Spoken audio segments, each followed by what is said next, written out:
Well, it's been a little while since we've done this, but we're finally back. It took a little while, but I am ready to go. Hello, everybody, and welcome back to another video. If you are new here, my name is Kyle. I'm your guy with too many YouTube channels, and welcome back to the Get to Know series, everybody, where we have a content creator on, and we get to know the person behind the camera. A little bit more than just an interview. Again, I want to get to know more about the person because you all know this guy, you all love this guy, I love this guy, and today we're having Klarque Clint Gaming on. I haven't talked to him yet. I'm just literally waiting for the call right now, so I thought, why not? Hey, let's record this intro. But I'm sure the conversation was fantastic, guys. Thank you so much for being here. Go show him some love in the pinned comment description down below. Let's get into it. Mr. Klarque, first time on the channel, never been here before. Never even heard of you. What's up, man? Thank you for coming. Of course, bro. It's an honor.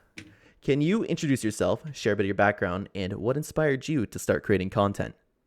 Good Lord. You want, geez, that's a lot to... We're diving into it all. In the first... Okay. So, channel name, Klarque Clint. That's how everybody knows me on the internet. AKA that one black guy that makes Fortnite content. That's not microwave. I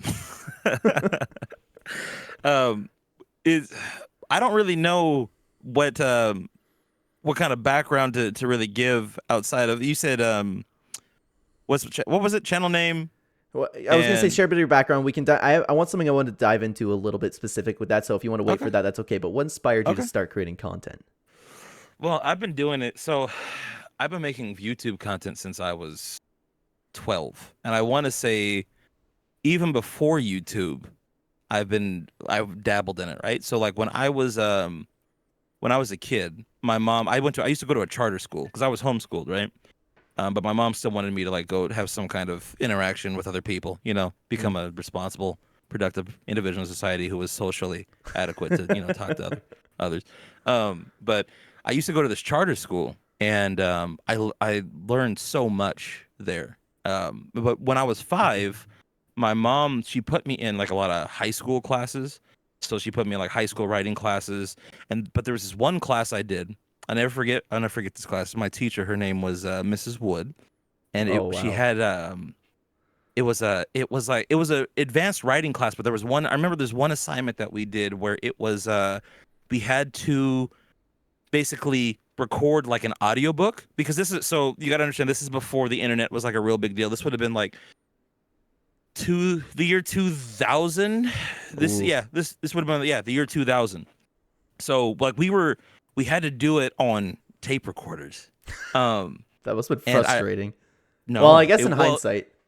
Not so, man. It was so. Look, this is what happened. So as you know, I'm into trains, right? Obvious. It's been like that since I was 2 years old. I didn't even notice those were trains. You didn't know that, bro? How long have we been? No. I've never paid attention to that. I just thought it was a shelf. You just thought it was a shelf with random stuff on it? Dude, I never looked specifically what was on there. Now I see it completely. Right, listen, I see all the Transformers. I don't want to do this interview anymore, bro. How are you gonna? Did you do any research before you came here? Of course. Unprofessional. I was gonna ask you something. I was literally gonna ask you something about trains right after this. Unbelievable. This is the most important. You want my origin story? It all begins with trains. Anyway, no. So, reason why I'm bringing that up is because there was when I was a kid, there was a inventor by the name of Elijah McCoy that I had found out about through one of the train programs that I used to watch on the History Channel back in the day.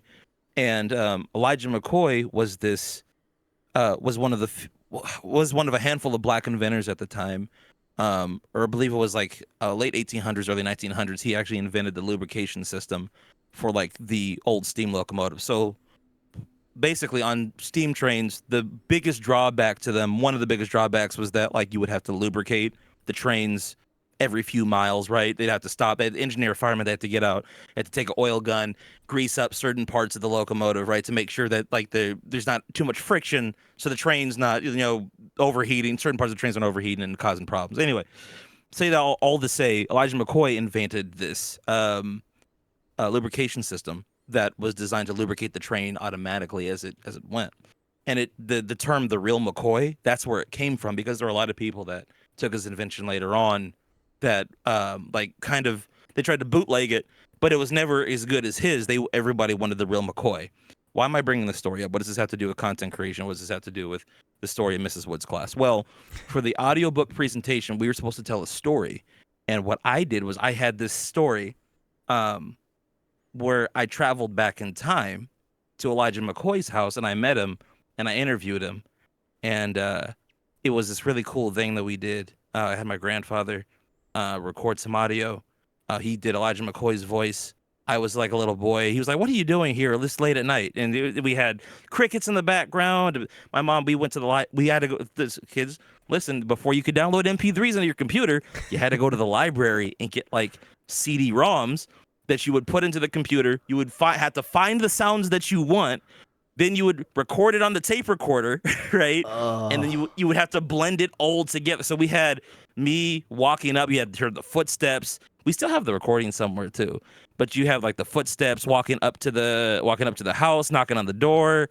Elijah McCoy opening the door, me sitting. So I sat down and I interviewed Elijah McCoy and asked him about his different inventions that he had made. But that was kind of my first time ever doing anything like that. When I got to be about 10, 11 years old, I started getting into Transformers on YouTube. I was already like a Transformers fan, but they're like, because of the first Transformers movie that was coming out, there were all these YouTubers that were popping up and they were doing videos on like the Transformers lore and stuff. And so like I started watching a lot of those guys, and those guys were the first ones to inspire me to kind of make my own Transformers content. And so the first ever video I made, I think I must have been like 11 or 12 years old, but it was this really cringy Transformers AMV. And so like I took a bunch of like stock photos off of Google. It's like really bad images. Some of them were really grainy. Some of them were like, you can see like the white outline around like the actual, all that. But like I put the Transformers theme song there and imported them into Windows Movie Maker. I imported the theme song into Windows Movie Maker, all the images, and I put them together. And that was the first video I ever uploaded to YouTube, which doesn't exist on YouTube anymore. But I think I have it on a thumb drive. That's what I was going to ask you, because I got gifted a membership. I don't know by who, but thank you. And I was looking through your old videos, and I don't remember seeing that one. That one isn't there. I have a lot of stuff too that's privated. So there's a lot of things that people will probably never see. I always wish I kept my first videos. I don't know why I got rid of them. Bro, I feel you on that, because like all my old Transformer reviews that I had on the channel, as cringy as they were, I wish I had kept them too. Yeah. Because it's just like, but like you go through this phase where like you make it and you think it's like the coolest thing in the world because you're like, you're getting a video out there and maybe, oh my gosh, I got 10 views. And then you get older, you look back like, oh my God, it's so cringe. Whatever, delete it off the internet. What if my future wife finds this? Delete. Like, get rid of it. What if somebody I know sees this? And then like another 5 or 10 years down the road, you're like, man, I wish I kind of had a lot of those videos still, but I got plenty of other ones. So yeah, same here. Yeah. I deleted mine just like because I was restarting everything. Mine weren't even cringy; they were just videos that were just bad. Like if I started talking about MMA before I started my gaming channel, and that was like the first YouTube channel I did, and it was so horrible in the sense where I was like, okay, so Kyle and Clark are here. We're sitting down. I just like there was no enthusiasm to it, but so just monotone. Yeah, and then I thought it was good, and then I was like, oh my God, what's wrong with me? And then I was like, I'm restarting. That's what I did. You know what though? That's the beauty of YouTube. Like if you do it long enough, right, and you're committed to it, you're dedicated to it, you should see a progression in your content. Like you should go back. Everybody that's a YouTuber, you should go back and look at your content from a year ago. And if you don't cringe a little bit, or be like, wow, that's way different. Like I do things so different now. You're doing something wrong. You need to be able to look back even from a year and just see like, well, okay, this is so much different than how I used to do things. You know, honestly, sometimes you'll even go back and be like, you know what? That was actually a really good video. Why did I stop doing? I missed that. Let me try that again. You know, but now you have more knowledge and you can put a different spin on it and all that. But absolutely, anyway. I love that. So now, what I was gonna ask you, you already dove into the trains and Transformers just a little bit. But do you have anything else through that like journey? Like what made you switch from, did you do trains then Transformers? So I did, I'll tell you this. I've been into model trains, or trains, and not even model, been into trains since I basically had conscious thought. Ever since I was 2, I've loved trains. But Transformers I got into when I was about 7 years old, 6, 7 years old. YouTube wise, I wanted to do Transformers because it was more affordable. So like the average Transformer figure, like actually some of the ones up there, you can't see them. Crap. Some of the figures I have up on top of my train shelf, they're figures I had from when I was a kid. But the average figure would be like about $10, right? The types of trains that I wanted, the average train was about anywhere between $150 to $500. So there was like no way I could do, like, because I watch train channels too, but like to have a layout, to be able, like, it's a very expensive hobby if you want to do it, like get really into it. And it's like, well, at 12 years old, like, well, I can't afford to spend literally $15,000 to have a decent looking train layout. Not even a good one, just like a half decent one, and with all the stuff that I would want on. It's not gonna happen. But can get a Transformer for $10. That's true. true. At Walmart. So I was like, okay, well, why don't we do a Transformers channel and just kind of play around? And that's what I experimented with in the early days. What made you switch from that? Switch from Transformers to trains? You went from Transformers to trains, right? Mm-hmm. Yeah. And then what made you switch from trains to moving on? Did you do anything before Fortnite, like in between there? Oh yeah, dude. So this is how, for content creation, this is how the journey goes. Went Transformers, it went Train channel. Train channel I did up until I was about, I think till I was, well, I mean, I posted a couple of pieces of content even last year, but not a whole lot. I think I did pretty much at the train channel up until I was in my mid-20s. And actually, till I was about 21 or 22 is when I stopped doing the train channel. So the train channel started from when I was 14 years old. So 14 to 22 was the train channel.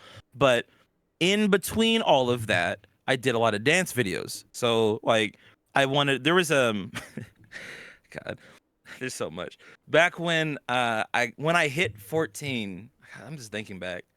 When I hit 14, so of course your interests start changing. I started playing drums when I was 12, and I started to dance when I was 14. So when I got to be in high school age, 14, 15, there was a big dance movement called the jerk movement. So I don't know if you remember that. I don't know if you'll remember this song. There's a song called "You're a Jerk" by the New Boys that came out. I'd have to hear it. Yeah, I'll put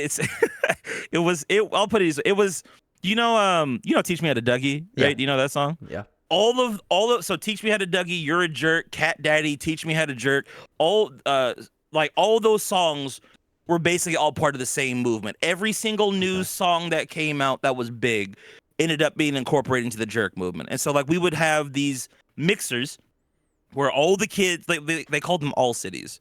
So basically there were these giant mixers that all the people, all the different high schools in town, all the people from all the different high schools would go to. So you have kids from the Valley high schools, the high schools on the north side, the high schools from the kids and in the more on the outskirts of town. Everybody would go to these big ass mixers. They'd have these giant stages in the middle of the room, spotlights and stuff, and they would have bro. It was like, you ever watch those movies where like you walk in, like the dude's walking to the club, and I can imagine. It was like that, and that's what got me kind of hooked to dancing. But I met a lot of people during that time that liked to dance, that taught me different elements of dance, and I started making videos because that was what was popular at the time. It was dance videos, the jerk videos, because we had these groups, like there was the New Boys, the New Boys were like a top charting artist. They were like a A-list celebrity group, but you had like other kids that were like on YouTube, like me, but they got real popular, like the Rangers. They ended up like collaborating with Snoop Dogg and being on America's Got Talent and stuff. You had Marvel Inc. Those are like the two most prominent like jerk crews I could think of. But basically, a lot of kids in high school at that time, they were making these jerk dance videos. Anytime a new jerk song would come out or whatever, like you'd have kids just dancing in the middle of the street, sometimes on the freeway, on the highway, doing all the backflips and stuff. And we were wild, bro. But yeah, it was a cool movement for about 3-4 years. I didn't know you made content on that. Mm-hmm. I got a lot of videos. Can we access that somehow? Mm-hmm. What? Yeah. There's a lot of stuff I could show you. I've got most of my dance videos that I ever made. I could show you. Yeah. Oh, I'd be down to see that. I need to see Klarque dance. I can't dance.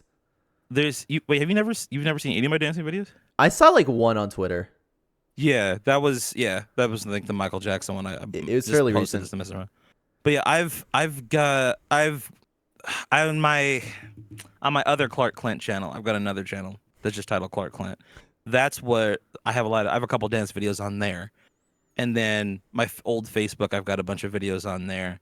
And then I've got on my just various dumb drives and stuff, I've got old footage from me doing lots of dance projects over the years. That's So awesome. yeah, I've got So the content. I know. I'm sorry if I'm rambling. I know No, that's not that's necessarily what you what it's all asked, but about. It's what it's all about, dude. People get to know yeah, you. but that's kind of like basically to answer your question. Like that was some of the content that I did. So, but basically between 12, I would say between 12 years old to like 22, the main content was Transformers, then trains, then dance. But trains was pretty consistent from at least 14 to 22, and then yeah. So basically, the dance. Think of the dance content like music videos, like experimenting with musicality and that, and then yeah, that was pretty much, and then a few drum videos there in between too, like me playing drums and I stuff. feel like I've seen a So drum video. yeah, Maybe. if you had a channel member, if you have a channel That's where I membership, you saw can it. see. I, Yeah, dude, I spent like an but hour when I got that watching all because I didn't know I oh got my gifted a god, membership, and then I saw all of your videos on my homepage. I was like, huh? And you were like so young. I was like, what? it's so So cringy. I that's shouldn't. must have where I saw it. It's funny. Ugh. No, that's a smart way to do memberships. Thanks, man. Yeah, it's yeah. You get a channel membership, you get access to my old cringe content, so you can see where I started. And it's worth So it. It's worth it. I loved it. I yeah, loved it. I was watching it. I was eating. I was watching it. I literally watched it like for like an hour straight. But that's wild. so, is there anything else in between all of that and Fortnite, content wise? Content wise, um, when I hit 22, there wasn't really a whole lot. So like I didn't have here's the deal. A lot of stuff happened in my life from 21 onward. And when I was 22, I had my first, like 21 to 22, I had my first real job. My grandfather had passed away when I was 21. Um, there was just and then my great grandmother passed away when I was 23, and these were people that helped raise me, Yeah, I could so it was imagine. like two huge hits. My granddad was my dad. He raised me. My great grandmother, we go see her every holiday. Was at her house, the whole family. She was the Aw, matriarch. Whole family would go see her. So like we had two huge losses, and so I went through this period where I was just kind of, I don't know, kind of lost in a way. Like it was like I was learning a lot and growing a lot as a person, but I didn't have the time to invest into content. It was time to kind of help take care of the family. So I like get that. I got my first job when I was, well, not my first job, my first real like good paying job when I was 21. It was a sales job. I worked at a car rental agency. And so I got that when my grandfather was sick. He passed, and I think I stayed there about another year after he had passed away. And that job taught me a lot, and a lot of the lessons that he taught me growing up, they were um they how do I say this?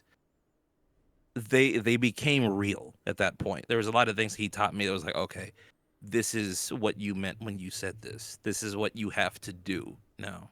And I get that. there just wasn't time for content. So so that was basically between 21 22, not a whole lot of content. And then Fortnite came out right after I quit my job at Thrifty, at the car rental company.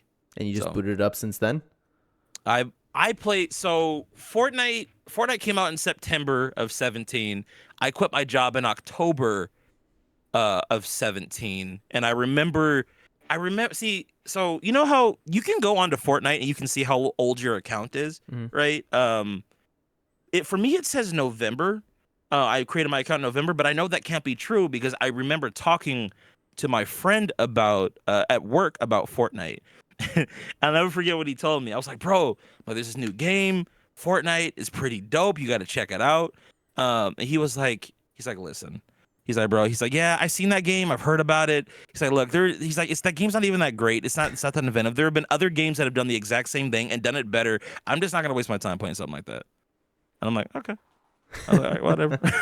Yeah, I actually I just, I had the Go same ahead. Go ahead. experience at work too. Someone told me about it, and I didn't like trash or anything, but I was like, oh yeah, I heard about that, and I just didn't play it for like until season 3, and then it got popular, and then I forgot Yeah. that he told me about Fortnite, and because I don't remember if he asked me to play or anything, but I was talking to him again, and I was like, oh, I started playing Fortnite. And he's like, I told you about that game so long ago. I'm like, oh yeah, you did. Yeah. So you weren't one of the first. You're not a true OG. No, Oh I'm just no. joking. Uh-oh. Missy's up. Oh, I think she's still sleeping. I think Uh-oh. we're good. I think we're good. Hi, Sunny. Sorry to put the pause there. Good girl. Oh, Good you're girl. good, bro. I was afraid we'd have to pause there. Sometimes she No. wakes up and then wants to play. She's chilling. She's just trying to reposition herself, get Yeah. comfortable again. You know. So, was there anything else you want to add to that? I can't think of anything. I think I'm just rambling here. Okay. So, I Go want ahead. to diving a little bit more into YouTube. Mhm. Did you have a specific video that got you like a ton of attention at once that kind of gotten like I don't want to say serious, but kind of got you a solid audience from the porn? You know how like one video comes out and then it changes everything from the channel? Mhm. From what I can see, but I don't know if it came from TikTok, streaming, or anything like that, right? From what I can see, it was the Who is Midas Fortnite storyline explained video. Oh Lord. That no, that no, that so that video, the Midas video, that didn't get any traction until like how do I say this? That video built traction over time. It's one When of I those, first eh? put yeah, when I first put that video out, I think it might have got 1,000 views. That's actually no, that wasn't the one that Moist Critical saw. Moist Critical saw the Dr. Sloan one, I think that came out after that one. And he like watched the first 5 seconds and clicked off because it was so trash. So, Did he actually? Was it on stream or yeah. something? Yeah, somebody when Wilds came out, my chat was being like, Clark, Moist Critical watched your video. I was like, what? What do you mean? And they sent it to me, and I was like, guys, he just watched the intro and then clicked there. He was like, I'm not gonna watch this. Let's go pull up a Wikipedia article. We can get we don't have enough time to watch a full video on this. It's That's like actually a good impression of him. it's like Charlie. It was 5 minutes. Just watch it, God. Tell him stop having a Yeah. TikTok brain. Yeah, I know. So, But, go yeah, ahead. you didn't have it. Was there something specific that kind of boomed everything, or was it just gradual? No, so I started off on TikTok when it came to the content stuff, and I was late. If I'm being honest, I was late to TikTok. I started. When did I start TikTok? What year? It would have been 20. I started. What year is it? 2024. I started in 2021 on TikTok. And I had made a couple of small TikToks before that to kind of mess around because one of my homie who got me into TikTok, he's actually my boy Nate. He's in a lot of my dance videos. He was trying to get me to get on TikTok for the longest time, and I just didn't see the value in it. But eventually, I ended up making a TikTok, and that's where I got started. But I think TikTok was a bit more influential in terms of like me having certain moments or certain things that popped off rather than YouTube, because YouTube is my relationship with YouTube is a little different. I will say this, to this day, I still haven't had a video on YouTube that really exploded for me. I had the one that hit like 150K, which is awesome. It's a blessing, but it still wasn't like I still haven't had a video that's been like, oh yeah, that establishes me as like, oh, he's the guy that does this thing and he takes up this corner of the community. It hasn't happened yet. Kind of like Cypher, how Cypher has his had the trap tower moment. I think the closest thing I've had was the cardboard box thing. That was like the closest thing. That's pretty recent, right? Yeah. But even that was cool for a couple months. It was funny. Haha. Clark hates cardboard boxes, but now it's like I'm still trying to figure out like my foothold in You got everything. any ideas? I think the commentary content is the best way to go about it. Yeah. I find doing it the most interesting. commentary. Personally. Yeah, and there's a lot of good commentary channels that are coming up now. A lot of small ones. Between like 800 and 6,000 subscribers, like in that pocket range. Wait, what? 806,000? Between 800 subscribers and 6,000. Oh, sorry. Excuse me. Okay. My bad. I didn't say that very well. My bad. You know what's funny is I didn't start until you started showing me people like all of these little guys around my area. I didn't start watching them and I'm like, oh my God, this is so much better. Yeah, there's a lot, bro. There's a lot of really awesome talent in the Fortnite space that just nobody knows about. But the thing is, the way that they're getting discovered is through commentary, and it's like, okay, so there seems to be a rise right now in commentary channels. Yes. Tedious switched to doing more commentary than storyline. Jay was messing around with commentary there for a little while. There's a lot.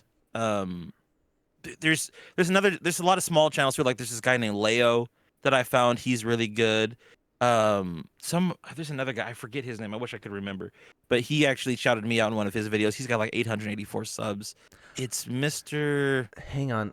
Recently just watched a random video with a channel with very little subscribers that shouted you out. Was it was it the video complaining about bigger content creators? Yes, and I saw that video the other day. I watched it at work. Yeah. He was, that video was, I commented on the video. He's really good. Yes, I saw that. I'm gonna see if I can find it while we're talking, because he's a really, all these guys are really good content creators, but I'm really impressed by the amount of effort that these smaller content creators are putting in. Yeah, absolutely. So yeah, I know exactly what video you're talking about. I watched that at work, and you know what? I actually got like low key so hyped because I think it's the first time I ever saw something like this. Because in that video, I saw one singular comment that was like, "I like Clen. He's underrated." I was like, yes. Bro, your name is out there too, bro. A lot of I see people bring your name up from time to time in different places. Yeah, I see it starting too, which is really fun. Which is really, really fun. But yeah, let me know if you find that video because I did. Oh, it's, did you? His name's Little Smurf. Shout out to Little Smurf.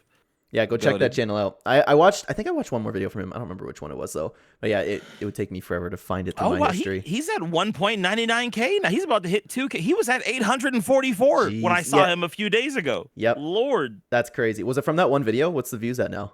That video's only at 12K views. Did he post something else? Huh. Maybe something's just hitting. He hit 1,000 subscribers 2 days ago.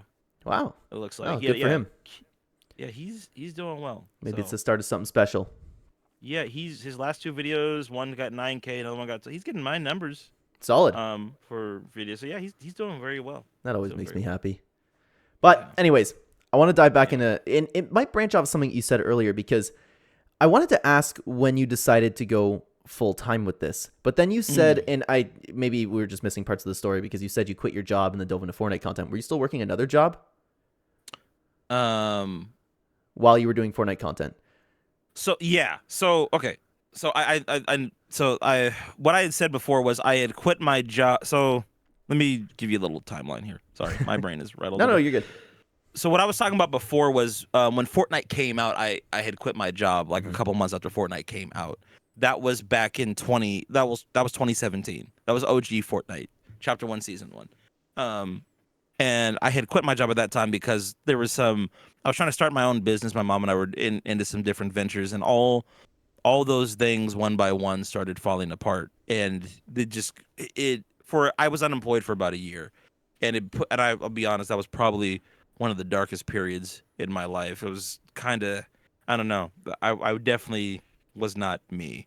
And that was a side of me that I had never seen before, and I never wanted to go back to that. Excuse me. I'm assuming you're glad you went through it. Yeah, you grow from it. Yeah. Here's the deal, right? And this is what I tell people all the time on stream. Excuse me. Is that like adversity, persecution, when you go through things that are tough in life, right?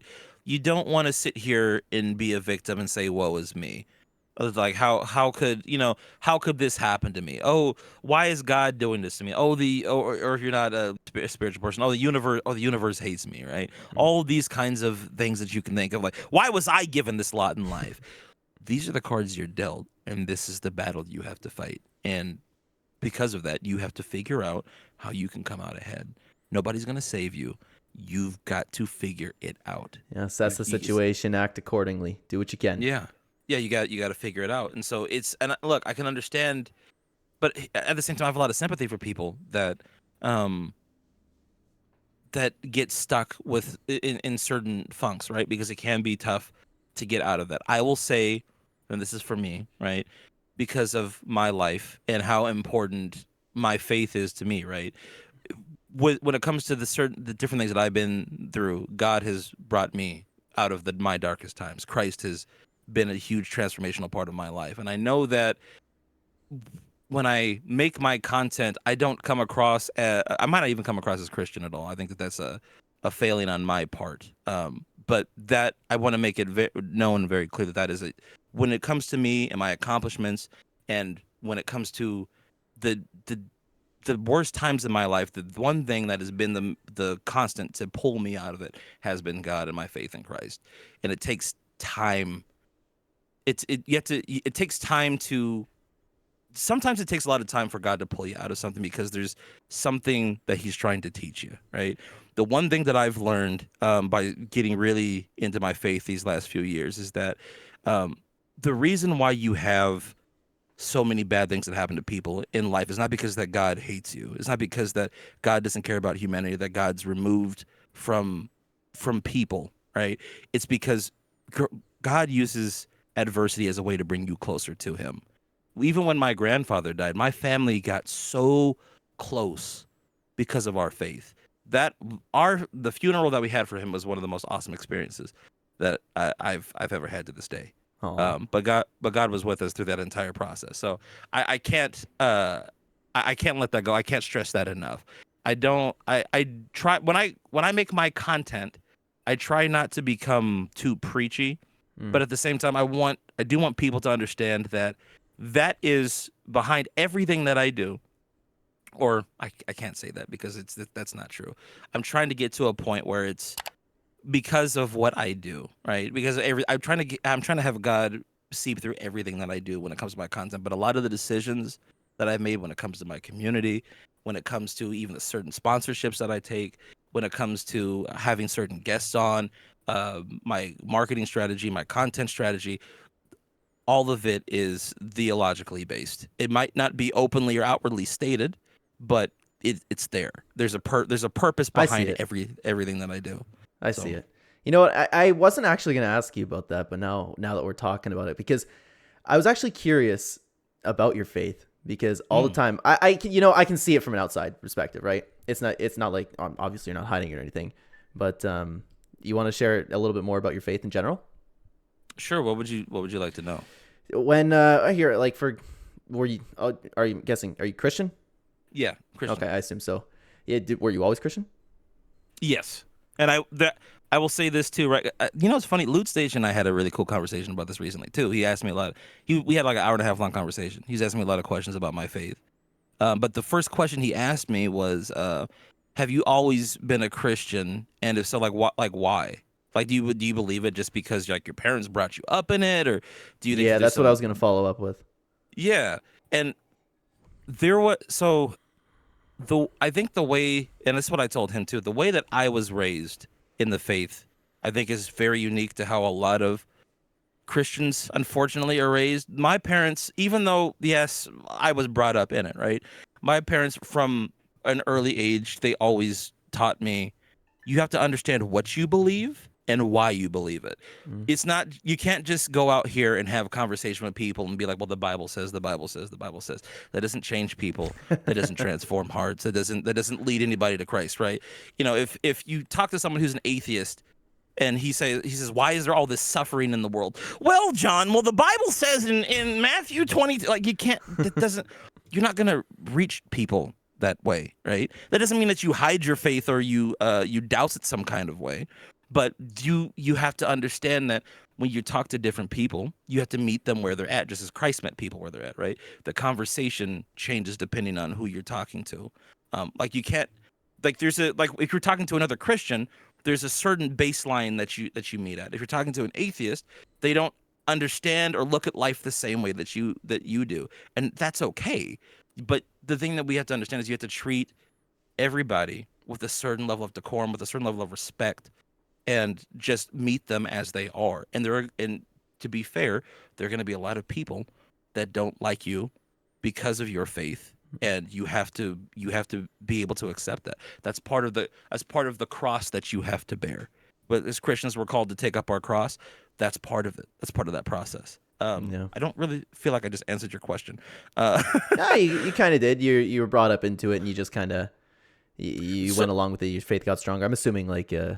Well, there was the point that I wanted to bring up, though. This is very important. Is that like there was a point where I was doubting it when I got I went to college. I started college when I was That'll get you to doubt it.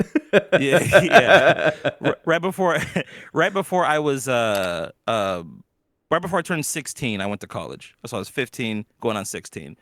And I remember I think it was my second trimester. I went to I took a philosophy class, and my faith was put to the test. In the science class I took, my faith was put to the test, but what it required me to do was required me to do research. And the thing is, the great thing is, because of how I was raised and the different people, the teachers that I had, that I listened to. My mom has a whole library of books that are based in theology. We have a whole library of things, that apologetics books, right? Just explaining how to defend the faith. They're like a lot of the different the philosophical issues, the problem of evil. I love philosophy. I absolutely love philosophy. Me too. I love science. But the thing is, when I had all those doubts, instead of curling to a ball and being like, my faith can't be real, I said, all right, well, why don't I go and do some research? Now, I will admit, the bulk of my research, and this is the part I didn't tell you earlier, the time that I spent at the car rental place, because I had to work nights, right? It was really a blessing. I spent about a year and a half just reading theological books every night. I think over the course of my time there, I think I read it was like somewhere between like 13 to 20 books, 20 different books that I had read. I just immersed myself in. I just studied and studied and studied, and that got me a lot of knowledge about my faith, about like the certain philosophical arguments, just from different great minds: J. Warner Wallace, Hank Hanegraaff, Lee Strobel, just Paul Copan, just different people that are authorities in the space that have taken the time to study and learn. And here's the other cool thing: like, a lot of these guys were originally atheists too. Like, they didn't start off their lives as Christians. But I think here's the thing: if you are brought into the faith, growing up, right? If you're brought into it growing up, one of two things typically happens. Either you're going to have a family structure or your life is going to be organized in a way to where you're constantly trying to understand what you believe and why you believe it, right? And although you'll have doubts, every Christian has doubts. That's part of the process. You should. That's a good thing. But the thing is addressing those doubts. If you can go through the fire and deal with that when you get older, it's not going to be as difficult for you. When it comes to, but the other outcome, and this is what I see with a lot of people, they don't grow up learning their faith. They don't understand the basics. They don't understand the fundamentals of Christianity. They don't know why they believe it. It literally is just, well, my parents brought me up in this, and this is the way that I was brought up. And then when they go to college, then it becomes a situation where it's, well, I can't believe this because the science doesn't back it up, and the philosophy. That's just not true. It's not true. But I don't I don't need to I don't want to necessarily become divisive and get into the roots of every philosophical or scientific argument and this and that. But it's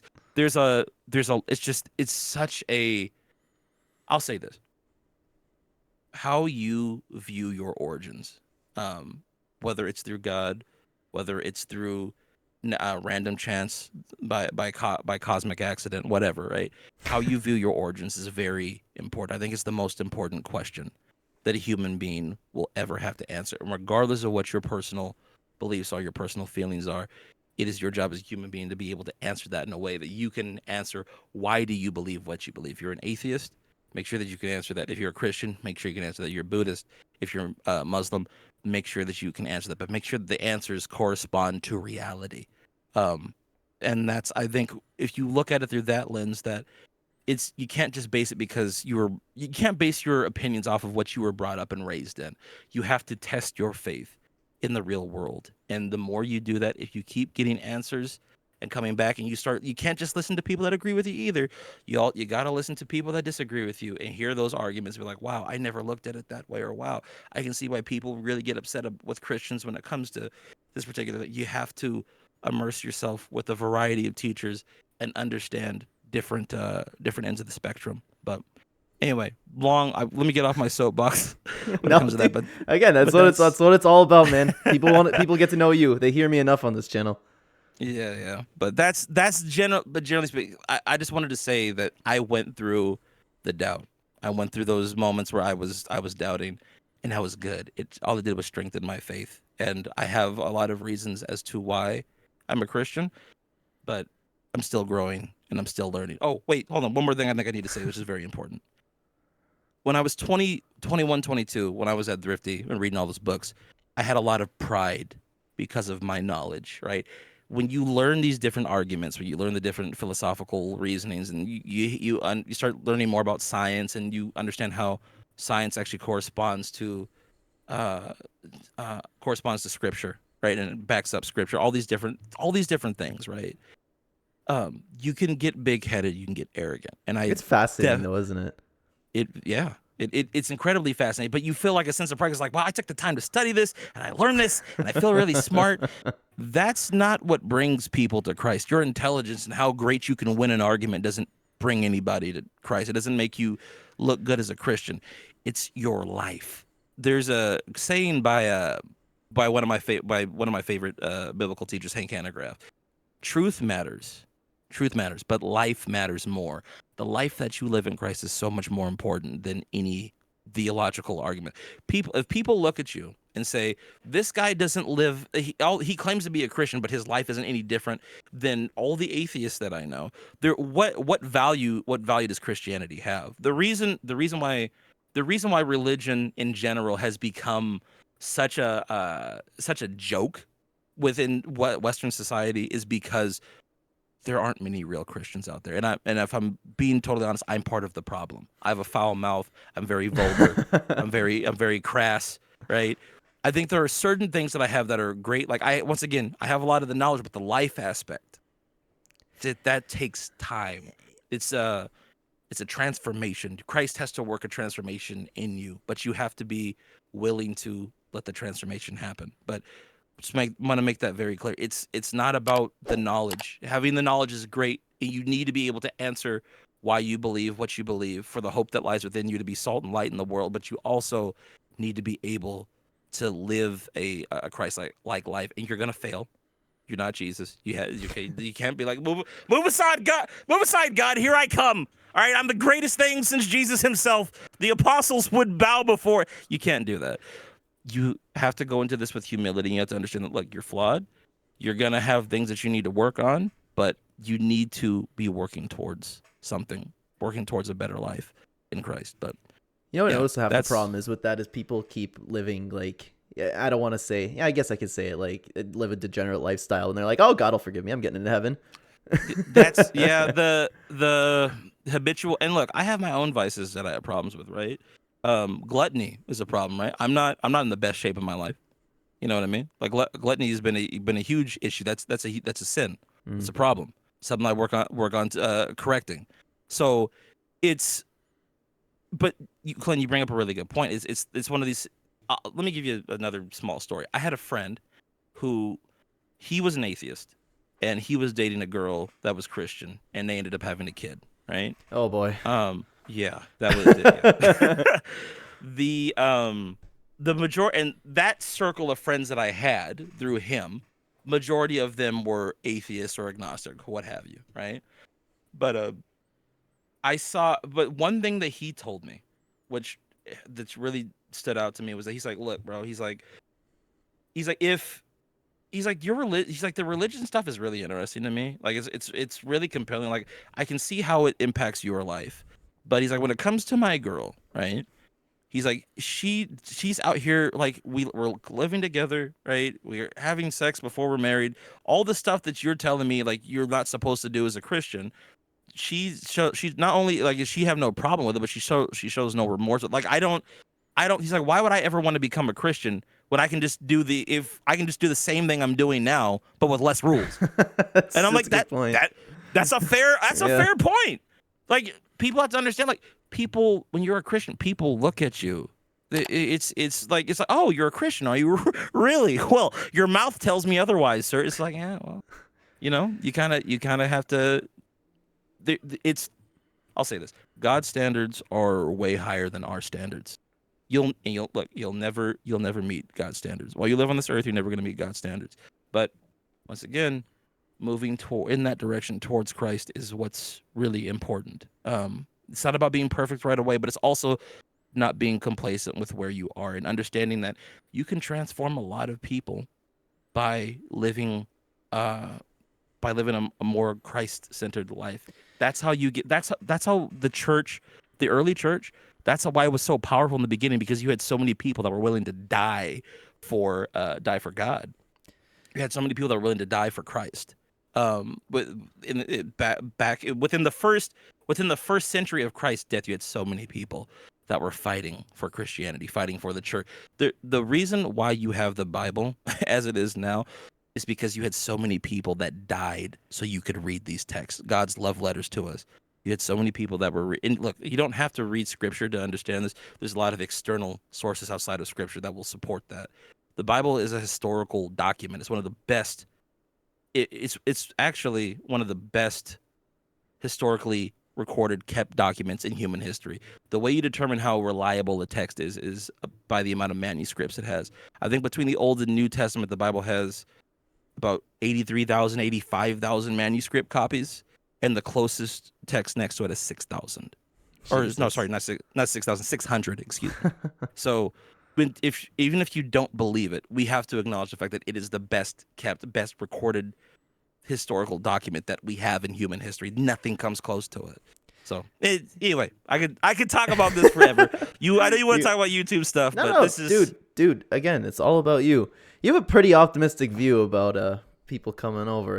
I don't share the same opinion on that at all. I think it's faith is being beaten out of people. People are just looking at the Bible as a dumb book, and of course they are. Yeah, I don't know. Like, I don't think it's gonna get any better for people. Because you talk about like living a faith-based life and kind of guide. I don't remember what word you used. Something like guiding people over to the faith by the way you live. So here's the deal. It's not I want to make this clear too. When you have, and this is what this is another failing of a lot of Christians. A lot of Christians think that it's your job to convert somebody to Jesus. Grabbing the person by the lapels and like, brother, are you saved? Come to Jesus. That's between. Yeah, right. You know those guys you'll be walking downtown and they'll be talking about the end times. Jesus is coming. Repent of your sins. All that stuff, right? They'll be screaming out on the street corners, thinking that that's gonna compel somebody to come to Christ. And look, you might get a couple people that do, but that's not what wins people over. It's living a Christ-like life. Look at what did Christ do? Christ went to weddings.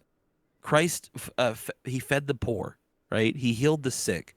He gave people advice. He was down to earth. He was the most kind and gentle man that you could ever meet, but also was very firm, had a very sharp tongue, was very articulate, very wise, the wisest man that ever lived, right? They go Solomon, Jesus. Okay. But like, you don't have people that are trying to emulate that. And I see what you're saying, where it's like people think the Bible is just it's just a dumb book. It's just, how can I ever why would I ever want to be a Christian? What did Malcolm Moore say? You're trying to follow rules from a book that was written over 2,000 years ago. Or 3,000 years ago is what he was saying, right? It's worked for 2,000 years. Until 2010 hit. Here's the deal. It still works today, but once again, here's the problem. Do you see a lot of people living successful, fulfilling Christian lives? Like you'll hear about a pastor, and he'll be the leader of a church. Next thing you know, you find out he was cheating on his wife. It's like just my bad. You want to say something? Sorry, I didn't mean to. That's so funny you mentioned that, because the church that I grew up with, our school went to, like my family went to it. My dad was a police officer, and he was so good with people. And the entire time I remember growing up, my dad's like, I don't like this guy. And my mom's like, he's a priest. You can't dislike him. My dad's like, no, for lack of a better word, he would say something like, oh, no, he's an asshole. I don't care. Like, and then it turns out so many years later, he was just stealing money from our church. Yeah. Yeah. And then my mom had to swallow her words like, bro, I could tell you some of the Baptist preachers I've seen, bro. They walk around with such pride and arrogance. I'm I'm not gonna get. I can tell you a story. I'm not gonna get into it. It's just the Christianity is a shell of what it should be. Mhm. And that's the problem, because you like think about, if you're an atheist, right, and you see that, does that really compare? Like, dude, this religion is a hoax. The the Bible, Christianity, it's alive. The Bible is the living word, right? But what does that mean, right? When we say that, the Bible, when you commit a life to Christ, when you start living in line with God's will instead of your own will, certain things start to change. Certain aspects of your life start to change. Um, and if you know anyone, or you've heard stories about anyone who maybe they were a drug addict, maybe they were a womanizer, what name pick your vice, alcoholic, whatever, right? You see these transformations in people that when they truly want to have a relationship with God, when you desire a relationship with God, when you really want to commit to Him, it's you see such a transformation in these individuals. But I think an even more powerful example would be, like, look at the apostles, right? God's disciples, or Christ's disciples. Um, look at like someone like Paul, right, who was out there persecuting and killing Christians, and then not only does he become a Christian himself, but then writes 2/3 of the New Testament. The transformation of the disciples, when you start reading scripture, when you start studying, you start studying the history of the people who wrote those books in the New Testament, it's very profound. It's something, even if you don't believe in even if you don't believe in the concept of God coming down in human flesh and being a man and then dying for our sins, right? You still have to recognize something weird happened 2024 years ago when Christ was supposed to when Christ was on this earth, right? Like, this is a point that I brought up to Loot Station. People will be willing to die for something that they think is the truth, right? But they won't be willing to die for something that they know is a lie. Yeah.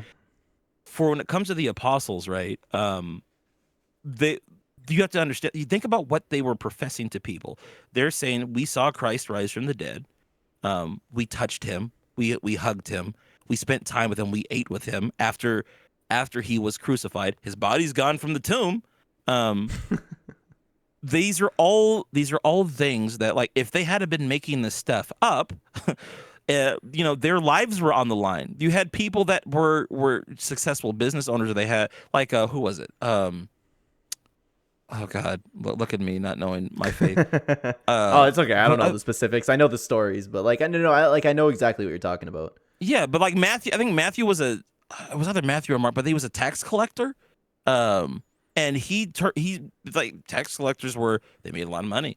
He turned away from that Hmm. and committed a life, turned to Christ. It was willing to die for his faith. I think all the apostles, with the exception of John and maybe I think one other, were all martyred.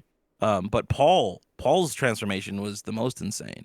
But once again, my point is, like, these people were willing to die for something that they thought was true, something that they would have not, like, if, once again, if you're making this up, you would know for a fact that it was a lie. They would have known that was a lie. There'd be no, why die for something that that has no Yep. bearing in reality. So I don't know, man. You start learning about the events of the New Testament. And here's the thing too. All the stuff I'm talking about, like, you don't have to read the Bible to find this stuff out. There's a lot of these things are documented outside of the Bible itself. So when you start realizing, like, okay, these are things that were just recorded in human history that happened, it's odd. Why would all these people be willing to turn aside from their nice cushiony lives to eventually be martyred and persecuted and thrown in jails and just have and be beat? It doesn't add up. No, So you're right. I don't even think you need to get that deep, to be honest. Like I just the general teachings of it just makes everybody live a good life. that is true. But here's the thing. There's value in understanding your Oh yeah, faith. yeah, There's absolutely. you Having that knowledge, and once again, it's not to be arrogant with it, but having that knowledge makes it more rich. Yes, the teachings are important, but the teachings don't have any weight behind them if you don't know what they're based in. You can't. It's not going to mean it. Like Satan knows the teachings of Christ. Satan can recite the Bible better than any human being alive. I guarantee. He understands that scripture better than anybody, right? But it doesn't make him a Christian. It's true. So, the only thing I didn't understand was there's so many people that are so arrogant about the idea of the Big Bang and so quick to dismiss the idea of a creator. I always thought that was ridiculous. the funny thing is, like, I had this issue growing up too. Like, Christians have a problem with it. They think that like the Big Bang is in conflict, is in conflict with the creation story in Genesis, but it's really not. Like, I just the don't Big believe Bang. it. Well, there's evidence for the Big Bang happening. We can I see the get it. ripples in space, but it doesn't disprove. It doesn't conflict with anything in Scripture. Even I spent a fair amount of my life agnostic, and I was always of the opinion like it makes more sense for there to be a creator, not just Right. boom. Yeah.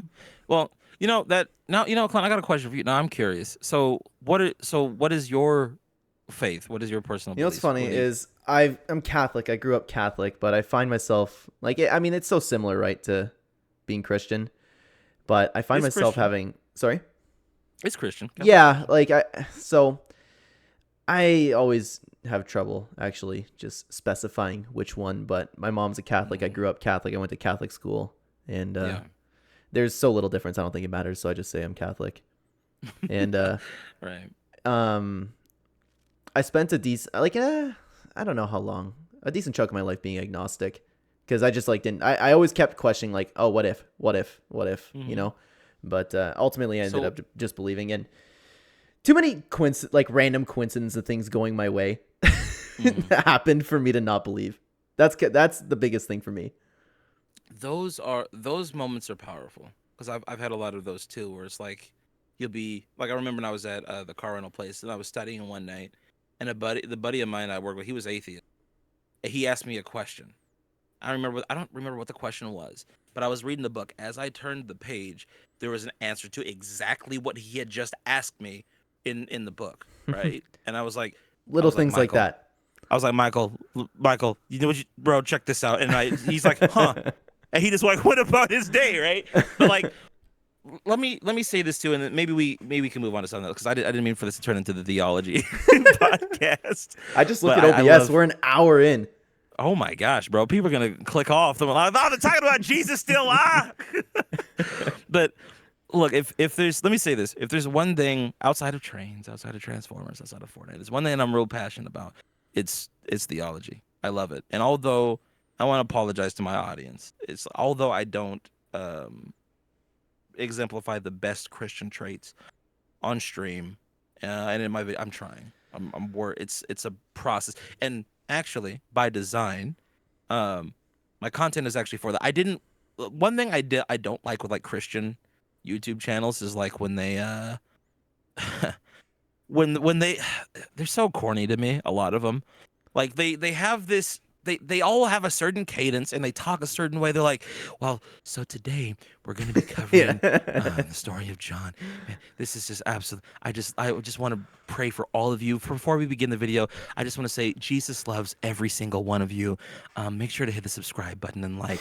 And Jesus is just sending nice big warm hugs to all. It's like, look, man, I get it. Okay, all right, we understand you're a Christian. That's great, but like I feel like that kind of attitude, Christians feeling like they have to act that way to be Christ-like. That's not down to earth. That's not that doesn't win. If I'm an atheist, I'm clicking off your video in 3 seconds. Now listen, that doesn't mean that you have to be a YouTuber like me and be as crass as possible. But just like when people like you or like Loot or whomever, right? Any of my content creator friends, when we have this is what I've learned in my life. These kind of conversations will happen. They will always happen. It's natural, because the human brain, regardless if you believe in evolution or you believe in the Genesis creation or whatever, human beings are wired to think towards the spiritual, right?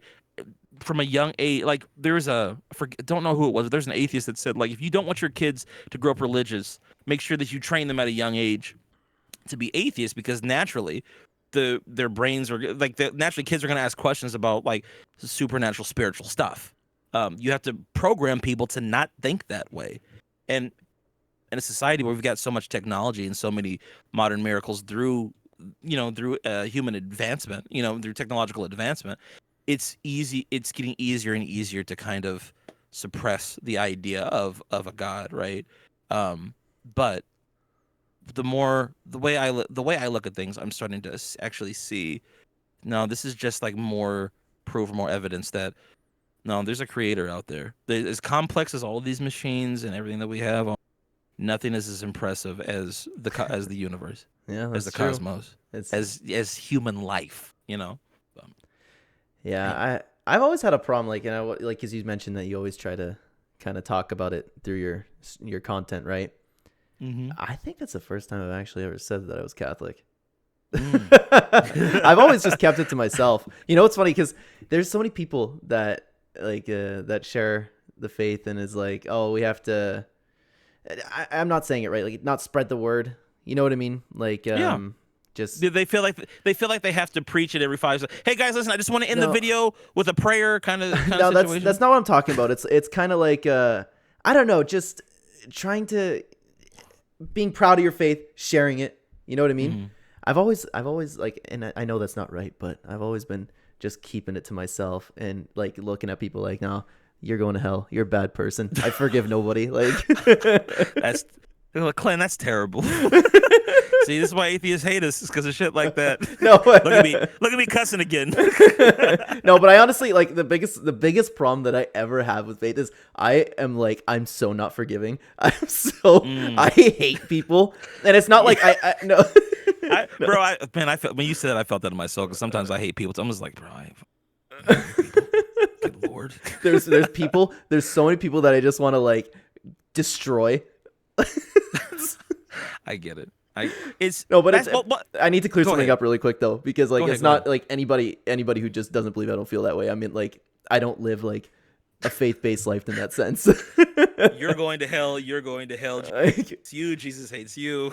Oh, it's like, I will not pray for you. I hope you go die in a fire. Like, bro, listen, I'm gonna be real. I'm still like that to a certain degree. It takes, bro. That takes time. That's what I'm saying. Like, it's a journey, you know. Like, you might feel that way now. When I was your age, well, you're 25, right? 6.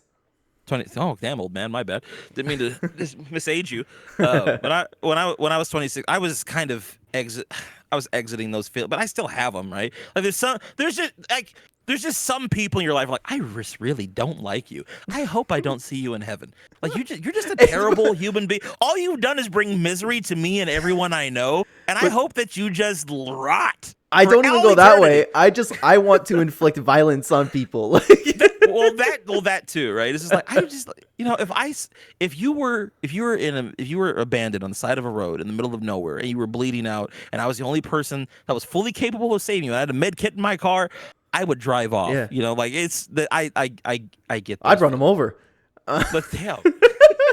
And then back the car up and do it again. No, like, here's a perfect example. I always point back, like, Death Note's one of my favorite things ever, because I was like, I would so do that. Just started. I would do that.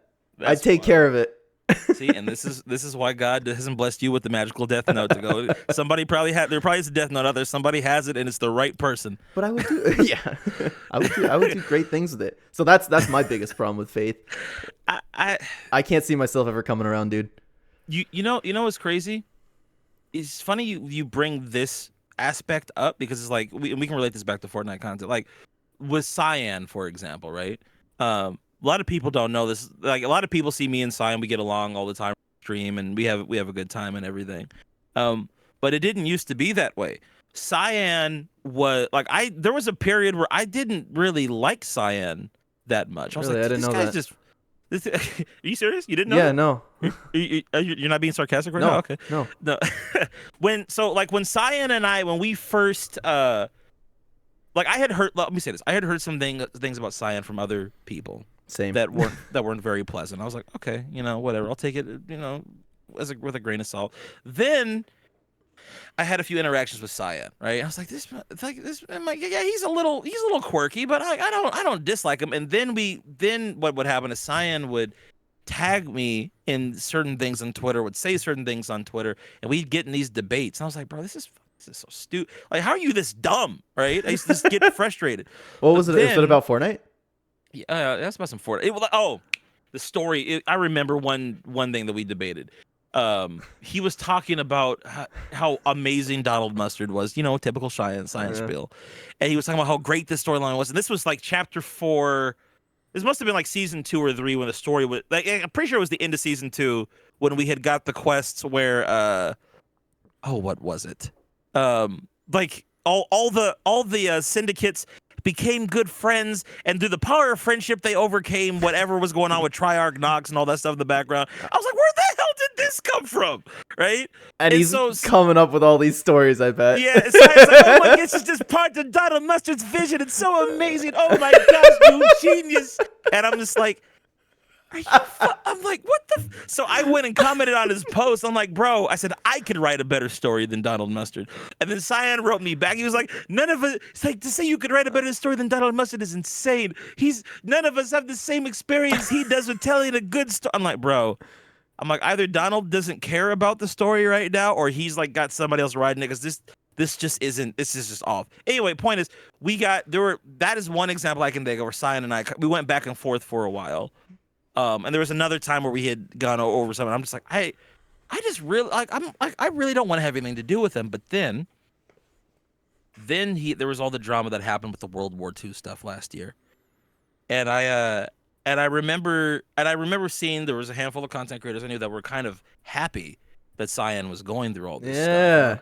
And I was like, as goofy as Cyan can be sometimes, this isn't right. I want to stand for truth, right? This isn't, he objectively didn't do anything that was that bad. He wasn't bad at all. If I'm remembering it correctly, it was a joke. Yeah, one thing was a joke, but there was some other stuff about cancer and all that. And then when I he said like this.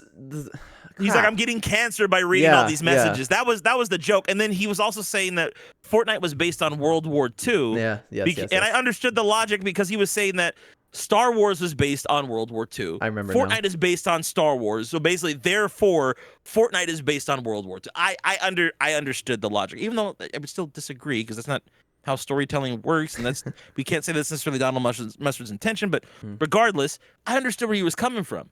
But I saw people just be nasty to him. My mom died of cancer. Yeah, it wasn't my uncle died of cancer, and how dare you say that this is the? It's like, bro, that's not what. Like, it was people intentionally taking things out of context so they could find an excuse to be mad at Cyan. Yeah, it's ridiculous. But this is the reason why I bring this up. This is a teaching moment for me. God put me in a position. He's like, now listen. He's like, look, you might be at odds with Cyan right now. You might not care for him too much, but this isn't fair. This isn't right that he's going through this. And Cyan, quite frankly, he needs somebody in his corner. So that's when I decided, I'm like, you know what? Let's invite Cyan on stream, and we'll have a conversation with him, and we'll hear him out and hear his side of things. And so that was the main motivation I had to bring Cyan on, because I'm like, you know what?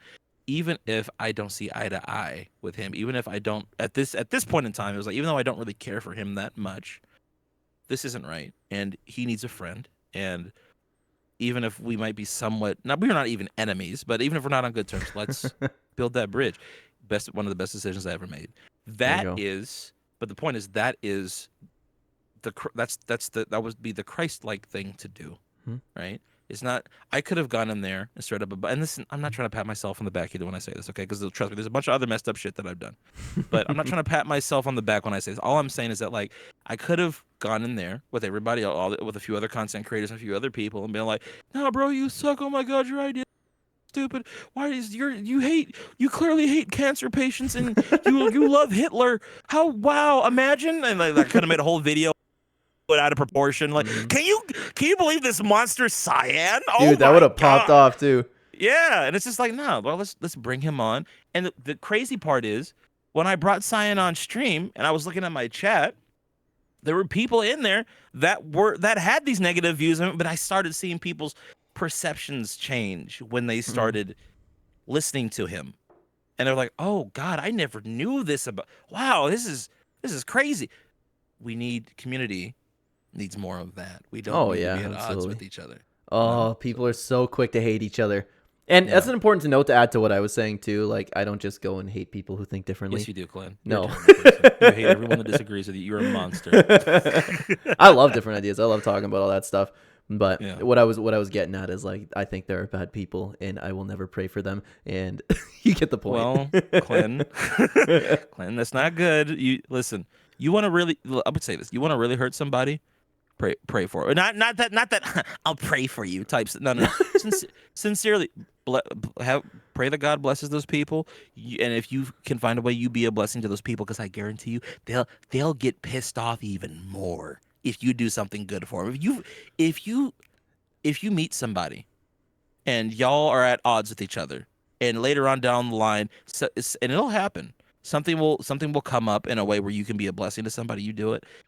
Yeah, you want to piss somebody off? That's the way. I've done it before. I've seen it, You're right. but just look. Once again, I don't need to get preachy. I get where you're coming from, but I just got to say, from the Christian standpoint, we gotta be sending out blessings to people, bro. We can't be trying to burn people's houses down, even if they might deserve it. They might deserve it. No, Can't no. let I God laugh. sort them out. I laugh at bad people suffering. Oh man. Eh, My mom's always tried to beat that out of me too. Not actually, but she's always because Mom, I love my mom you. is very very religious. She's always tried to Yeah. do that, and then I got my dad's faith, which is still Yeah. believe, but like that. Yeah, but there's a caveat. Yeah. Yeah, I got you. Anyways, we are an hour and 10 minutes in. I want to ask you before we keep going, how free are you? You will not hurt my feelings if you have to go soon. I promise. You, baby girl, you got me. Okay, I've got honestly. time. All right, we not only did we start early, I had a couple hours. Yeah, had a couple hours set aside for you. We're chilling. Well, thank you. Hang Ask on. away, Just gonna brother. Make sure. Oh, I can't believe she's still sleeping. I went to work today, and my wife said that she slept all morning with her. So I don't know what's going on. Regardless. All right. Let's talk a little more YouTube, because I have a few things I still want to ask. Cool. Oh, we didn't even finish the first. I know we. I had it highlighted sorry. where I was. This is my fault. I'm sorry. I ramble. This is. Go ahead. What was the question again? When Hold on, when did you make the decision to go full time? So, oh my God, that is how it. Oh Lord, that's how this started. Okay, so, so like I told you, I went through that dark period when I was 20. When I was 23, that's how we got in the whole religion thing, because God brought me out of that. So, I started working. So let me say this: I worked for a security company for about 3-4 months. Like a ADT security kind of a thing. I'd install security systems in people's houses. Worst job I ever had in my life. Terrible. Left that, and then I had the job. I was blessed with the job that I got. That I had basically up until the time that I quit. I eventually quit and started doing content full time. Which, Clen, this will actually be the first time I've ever told anybody what the job was. Okay, giving you an exclusive, because people have been asking me for years, like, well, what was it? I worked at a company called Pitney Bowes, which is the world's largest mailing and shipping company, and I worked in the sales department, and I would sell postage machine supplies, so like ink, paper, whatever they needed, and it was an amazing job. I worked there for 3 years, but when I decided to go full time, it was the tail. So I started getting serious with YouTube content or Fortnite content in 2021 is when I started the TikTok. I think I started making YouTube shorts and TikToks, like doing the dual content. Excuse me, doing the dual content strategy. I think 3 months into it. So basically, I'm pretty sure October of 2021 is when I was uploading videos to YouTube. And I started experimenting with long form at that time too. But from that moment on, I had the goal of going full time. And honestly, I had the goal long before then. I had I hope this is answering your question, but Yeah. I had when I first.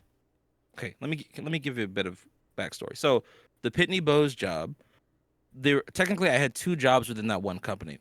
they were both sales jobs, but the first job was working on the outbound sales team. So what that meant was I had to call our customer base.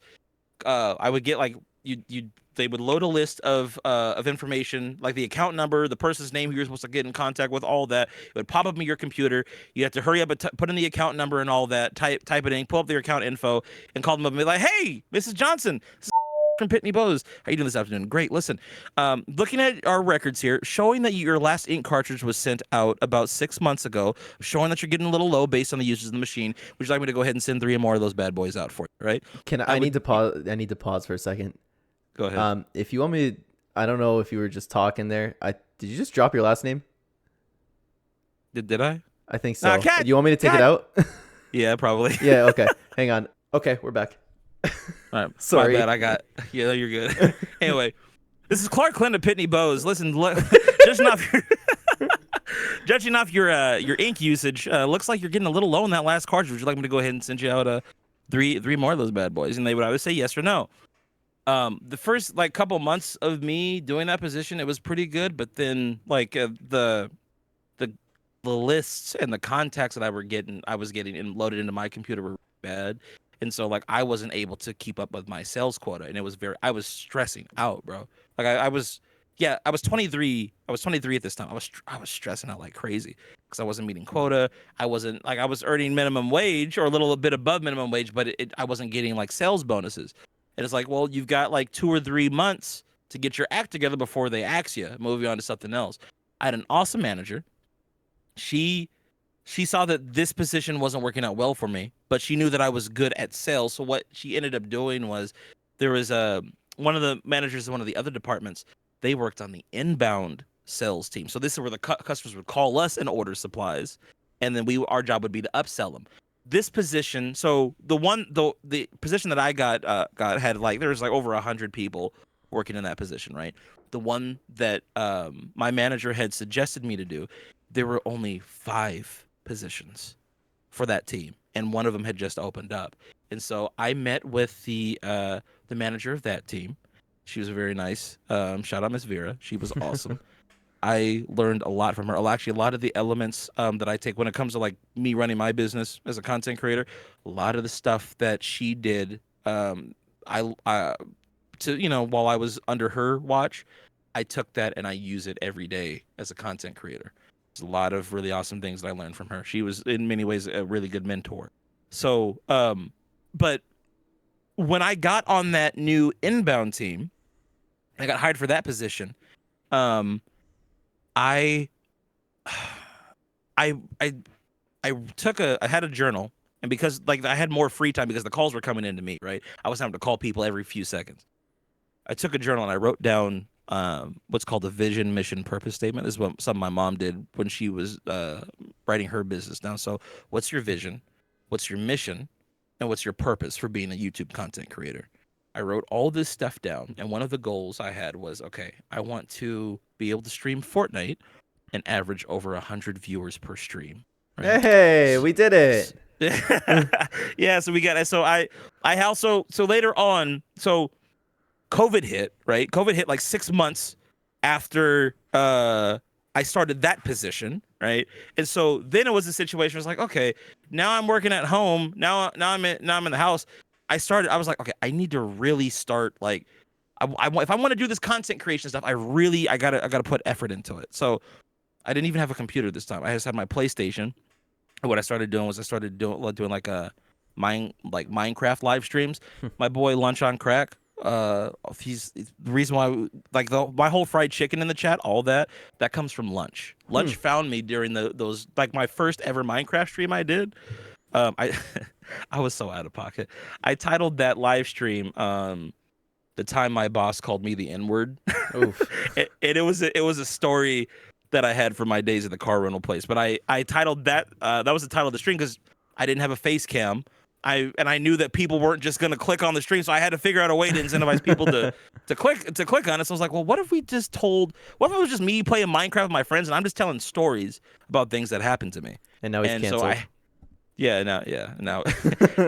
Now I'm canceled because I hate cardboard boxes. No, but to answer the whole reason why I'm bringing all this up to answer your question, me quitting my job to do Fortnite full time, it didn't start. It wasn't like okay, I'm like 6 months in or a year, even a year in. I was like, okay, I can do this. No, it took me to get to where I'm at or to get me to a point where I could quit, which would have been, it wasn't, oh wow, that was 2022, right? I think it was September of 2022. I quit at Pitney Bowes. That it was that took 2 years just to get to that point. And it went from me, because I was gonna go, my original plan was, okay, we're gonna do Fortnite videos, but we're also gonna do dance videos, and then we're also gonna do relationship talk, red pill style videos, and we're all gonna put that on one channel, and it's gonna be awesome. And then I watched, I think, a video from vidIQ. They're like, yeah, so you need to have different channels for different niches. Like, you can't do gaming content and dance content all on the same channel. I'm like, what the fuck? That was my plan. I did the same thing, dude. I did the same thing. But then I did it. I kept doing it anyways. I was like, nah, I'll make it work, and then it just didn't. Yeah. And it's just, it was discouraging. It was one of those moments where I was just like, I don't want to do this anymore. I don't want to be a content creator. So I took a break for like 4 or 5 months until I readjusted, and eventually I got to where I was doing the Fortnite content. And then within about a year and a half, because of how well things were going, and honestly, when I quit, I wasn't making like a good living. Right, but I had a lot of money saved up, and I was also moving back in with my parents. So I was like, you know what? It's a risk, but why not? Why not take it at this point? Like, I was making a little bit of money from YouTube, but I could see the potential. I'm like, okay, if I can invest more time into to videos, if I can make more videos, if I can do more TikToks, and this is what I'm doing all day, every day, I should be able to, exponentially grow my wealth, right? Mm-hmm. And that's what ended up happening. So Love to hear that. That's awesome. That's amazing. So, speaking of content still, I want to know about Fortnite specifically. Did you ever want to make content in any other games, or do you play any other games also? Or is Fortnite your favorite game? Fortnite is hands down my favorite game. Before Fortnite, I was playing Dragon Ball Xenoverse like super religiously. Like, I was like hardcore Dragon Ball Xenoverse 2 player. Actually, it was my friends that I was playing Xenoverse with that were like, "Hey, bro, you gotta check out this game called Fortnite, man. This shit's fire. You gotta play this shit, cause it's amazing." I was like, "What? Fortnite?" Like, "Yeah, man, it's a battle royale, man. You got like 100 people on an island. You drop." And I was like, "Oh, really? Yeah, bro, this shit's like, okay. I'll check it out." And then I played it once. I'm like, "Oh, this is fun." Got addicted. But yeah. So I'm weird when it comes to gaming, right? So like, over the course of my life, I haven't played many video games. I'm not like a big gamer, but when I like a game, I like a game. I get that. And I'll play that game hardcore. So like, I don't play a lot of other video games. I mainly, Fortnite is my favorite game. I love playing Fortnite, but I will also play from time to time. I might play Xenoverse, or I might play Dragon Ball Fighters. I like fighting games. There aren't any. If there was like a live service Transformers game, you could expect to stream at least once a week of me doing that. If maybe like, one day they shut down. Well, Transformers Reactivate, I think, is supposed to do that. That game got kind of put on the back burner, but when that comes out, there will be a shift in content. We got Transformers in Fortnite. We're good. Yeah, we got Megatron in Fortnite. We're fine. You can just build a creative map about Transformers. So I've mentioned this before, and I don't remember. I don't remember, honestly, if you were joking or not, because I said this and you were like, "Shh, people aren't supposed to know about this." There's something that I'm trying to be as vague as possible. There's something content related that you said you were doing, and you sent it to me, Jojo, and Dag. I want to know if I can ask you something on that. Do you know what I'm talking about? I don't. I'm gonna be honest with you. I don't remember what you're talking about. Okay, you know what? I'll say it. If you don't want me to tell it, I'll just do another cut. Okay. Klarque After Dark. Ah, yes. You want me to stop here? Cut it. No, we can talk a little bit about it. Oh my god! What? My Hey Google is just searching Klarque After Dark now. That's right. I'm in your computer. I'm in your phone, Clen. Oh, my wife texted me. She's going on mat leave. Yay. W. Sorry about that. Nice, man. What was I saying? Oh yeah, where are we standing on that? I'm still waiting for it. So here's my thing.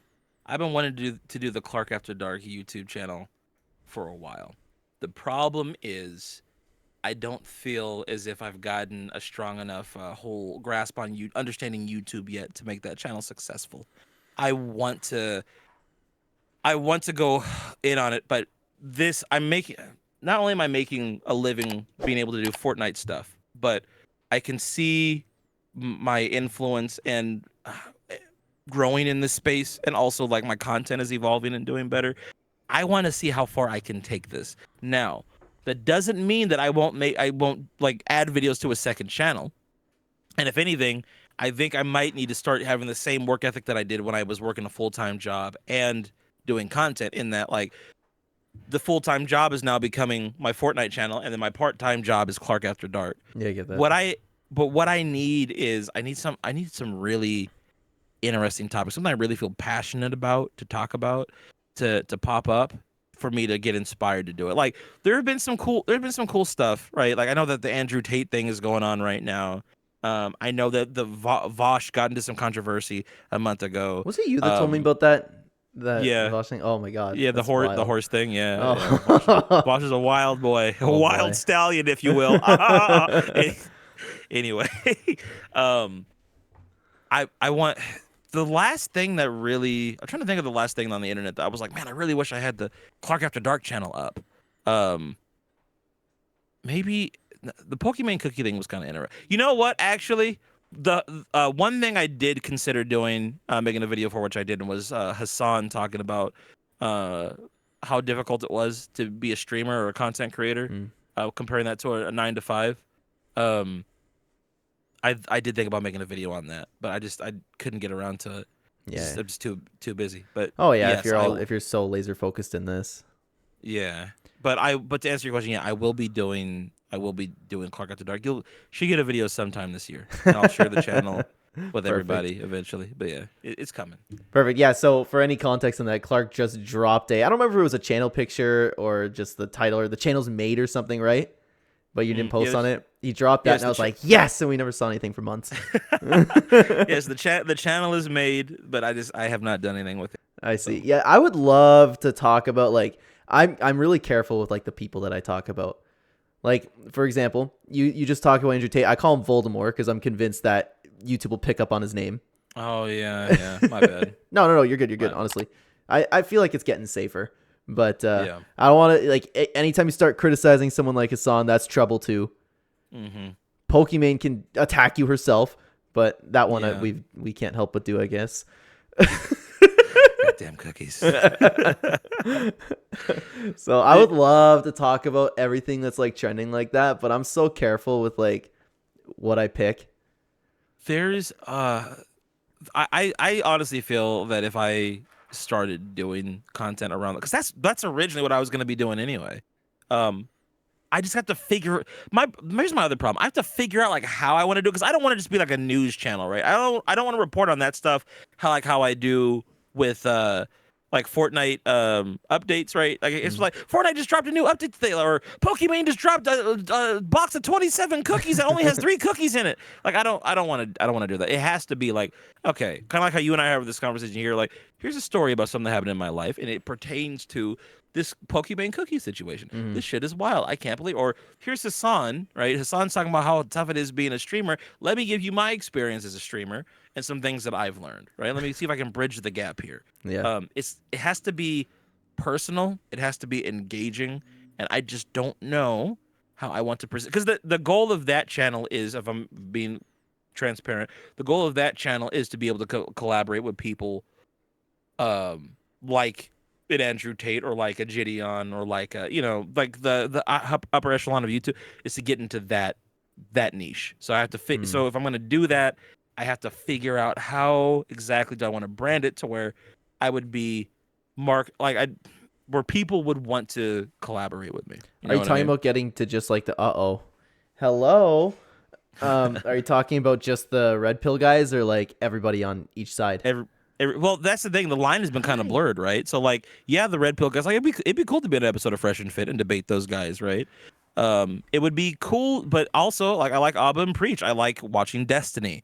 I like watching Quite. You know, like I wanna. If I could have my dream as a YouTuber, all the different people that I enjoy watching from aspects of the internet, I would love to just be able to collaborate with all of those different Yeah, people, and you know build what? relationships with I those wish we people. lived in a time where it's okay to like talk to people like that. For example, like I'll just use him as an example. I'm not saying I agree or disagree with him or anything. Like Destiny, for example, automatically you have you start talking Destiny, everybody be like, oh, he's just like him. You know? Yeah, That's what yeah. that's what I hate. That's what I hate about it.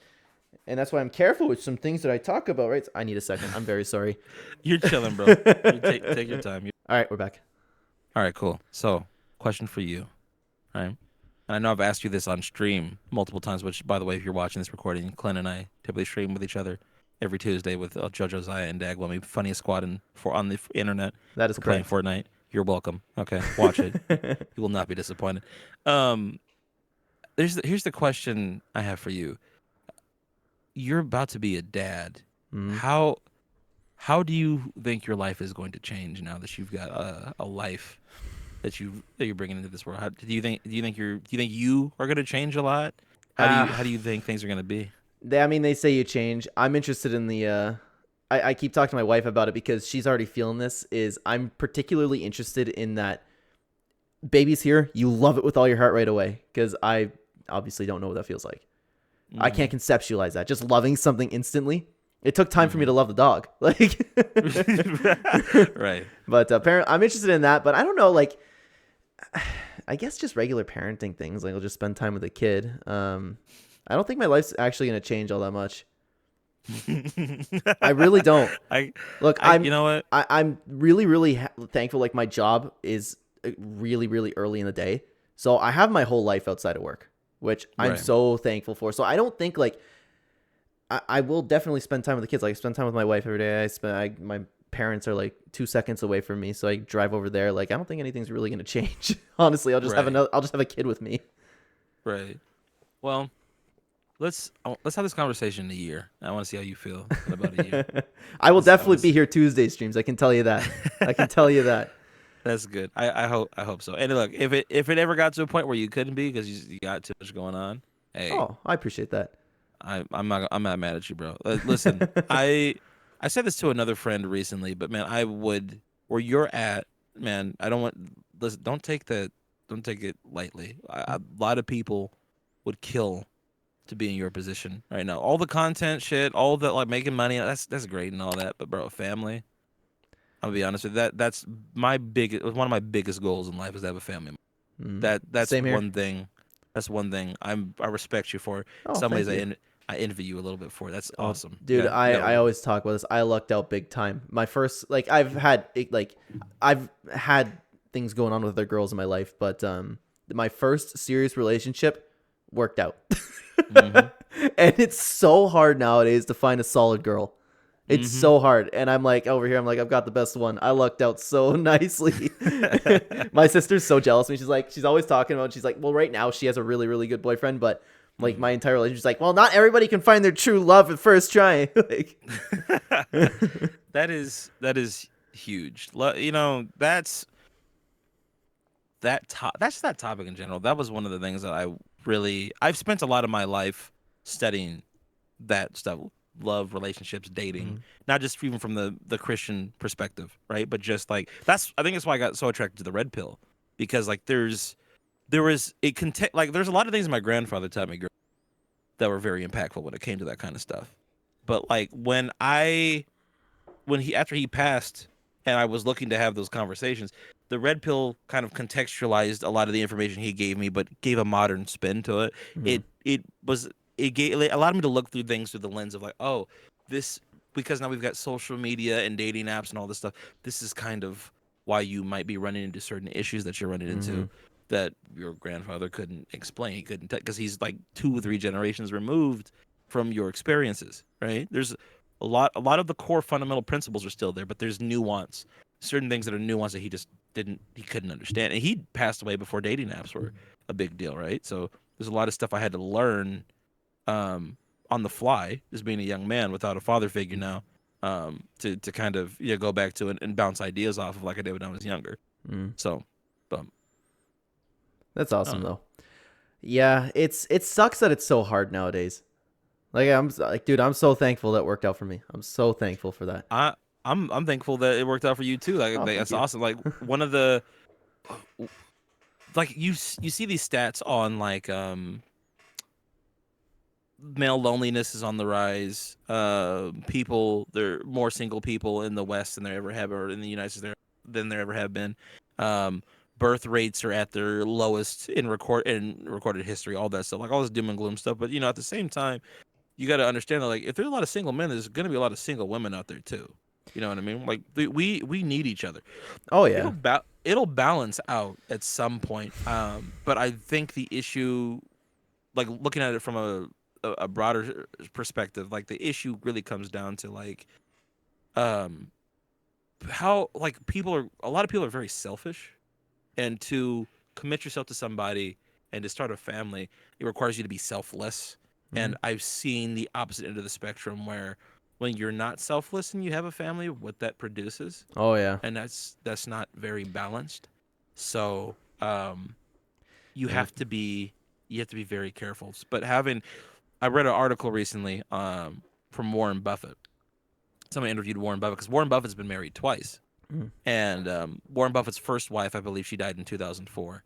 And he's been with his second wife now, I think, since 2005 or something. But he was talking about the value of a good partner, how important that is. He's like, the person that you marry, who you attach yourself to, um, it's very important that you choose well, because that person is going to tremendously impact your income, how much money you can make. Like you're a Oh money yeah. motive person and all. Like and for me, like it's not entirely about the money, but that you'd be stupid not to consider that, right? Like Hmm. like one of the four biggest causes for divorce is a disagreement on finances. Yep. So it's like you have to really, when you choose somebody, you got to really you need to make sure your values align. And I think that the problem that a lot of people are having, this is the problem I see, right? Men and women are hurt. They're both hurt. Women have been with some of the worst womanizing guys on the planet. They've been screwed over, of course, because they made dumb decisions, but Yep. also because there was a lack of their fathers weren't in their lives, right? A Yes. lot of the time, or they were abused in some kind of way by a family member, when they were younger. Hmm. So it's women they go through a lot of crap because of really shitty men. But on the Absolutely. other end of the spectrum, there are some men that are just pure gold that get with women that only want them for what they can provide and bring to the table, or just men get screwed over constantly by women that just aren't worth their time. They're not worth investing in.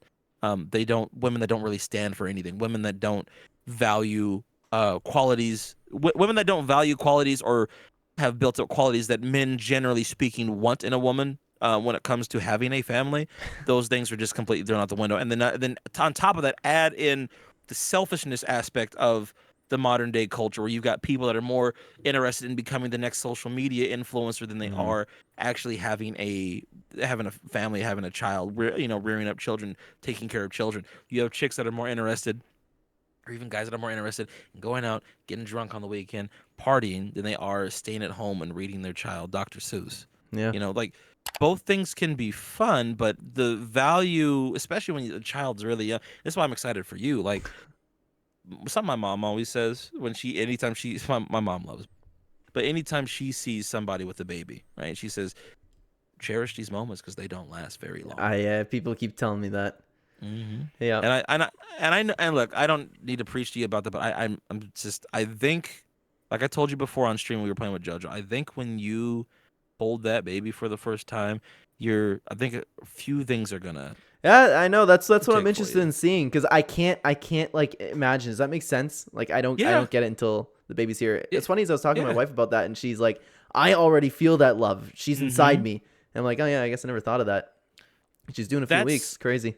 that's the advantage that women have over us, is that like they get that 9 month period. I mean, some people view it as a disadvantage, but like they have that ability to bond with the child before we do, right? They Yep. spend 9 months with the baby before, but you know, but I've heard it from multiple men, various worldviews, various viewpoints, various different walks of life. When you hold that baby for the first time, I forgot, there was a content creator, I forget who it was, but he was talking about it. I actually know it was Nick Merckx. I just remembered because Nick Merckx just had his first child. He just had a daughter, and he was like, he's like, he said the moment I held that baby, it's like a light switch, man. Like I can't explain, it's just a light switch, man. It's just like I'm a dad now. Like I just want to provide and care for that baby, just give her everything she wants. But hearing Nick Merckx talk about it was just so, I don't know, it hit a different way. But you can tell it changed him. Yeah, I'm definitely gonna feel that way because I already feel that way with my wife. I'm upset the fact she has to work. Yeah. But she just said that she's going on maternity leave now. Yeah, she just right? texted me. She's on her last day. Nice. So what? Awesome. So how long is she going to be on maternity leave for? A year. She's taking a year. Wow. I'm only taking a couple days off work. Oh, that's what before we forget, because we were talking about the Tuesday streams. Depending on when the baby comes, I'll probably take 1 week off. Bro, take a month off. No. I don't care. But even for my actual job, I'm just taking a few days off. She's just gonna take the full year. Plus, I work early in the morning, so it's no big deal for her. Like they'll probably be sleeping. The baby will probably cry a couple times, but so it'll be okay. I'll be home most of the day. So is your new goal as a content creator to be able to make enough money to where your wife doesn't have to go back to work? You know what, dude? Like that, I don't know how feasible that is, but that's definitely make as much as possible. But at the end of the day, like it'll forever be a hobby first for me. I like talking. Like I've always talked. Like I know I have all the channels, but like my Fortnite channel, MMA channel, I would be talking about them in my regular life. Why not talk about them with more people? I like to yap about it, and the channels came along, and now what's crazy is I'm actually pulling in money now, which is crazy. It's weird when that starts happening, huh? When you start being able to make an income. Yeah, you know what's crazy is for the first time, and it was just a one time. Like I'm pretty sure it's a one time thing as of right now. I made more money from YouTube for my 2 channels than my actual paycheck at work, and I was like, oh my god, that's so solid. It was just a really good month with everything. So now the question is, okay, so how do I replicate? Clen, I'm gonna be honest with you. It's not that difficult to monetize. You've got the talents. I think if you just refined a few things, you could do it in probably 6 months, if that. I know my editing can be better. That's for sure. I think, if I'm being honest with you, I think you might not like this, but if you consolidated your efforts maybe towards one channel, you're right. You're right. Totally. You'd probably be able to make a more substantial. You're not only would your following grow, but you'd be able to make more of a living doing it. But but at the same time, though, you've got 2 channels that are producing an income for you. So to drop the other one, I don't think would be a wise decision. No, either. Yeah. If I were to do that, I'd go hard on both of them. Yeah. So. But yeah, I mean, like at the end of the day, like I said, this is a hobby first. I enjoy doing the other stuff. I only go ridiculously hard on 2 channels. Yeah. So if I could get enough money in a year where my wife doesn't have to go back to work, that'd be nuts. I'll have my regular job and I'd have this. And I don't know if I've ever mentioned it to you. I do voiceover work on the side too.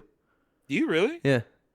Really? Wow. Really? Yeah. How'd you get into that? You know what's funny is after I just bought a Yeti microphone, and I literally just thought of it.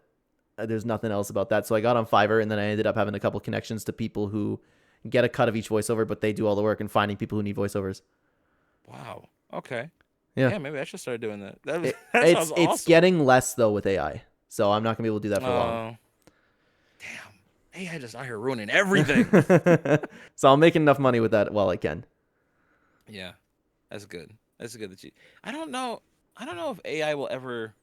Well, AI might take the place of voice actors, which I think sucks. But I don't know. I feel like it will eventually, but that's a toughie. It's the thing is there's something to be said about like genuine human like vocal inflection, and especially like in recording studios, like if people are like certain cartoons that were dubbed, when you have all the actors in a room and they're bouncing off of each other.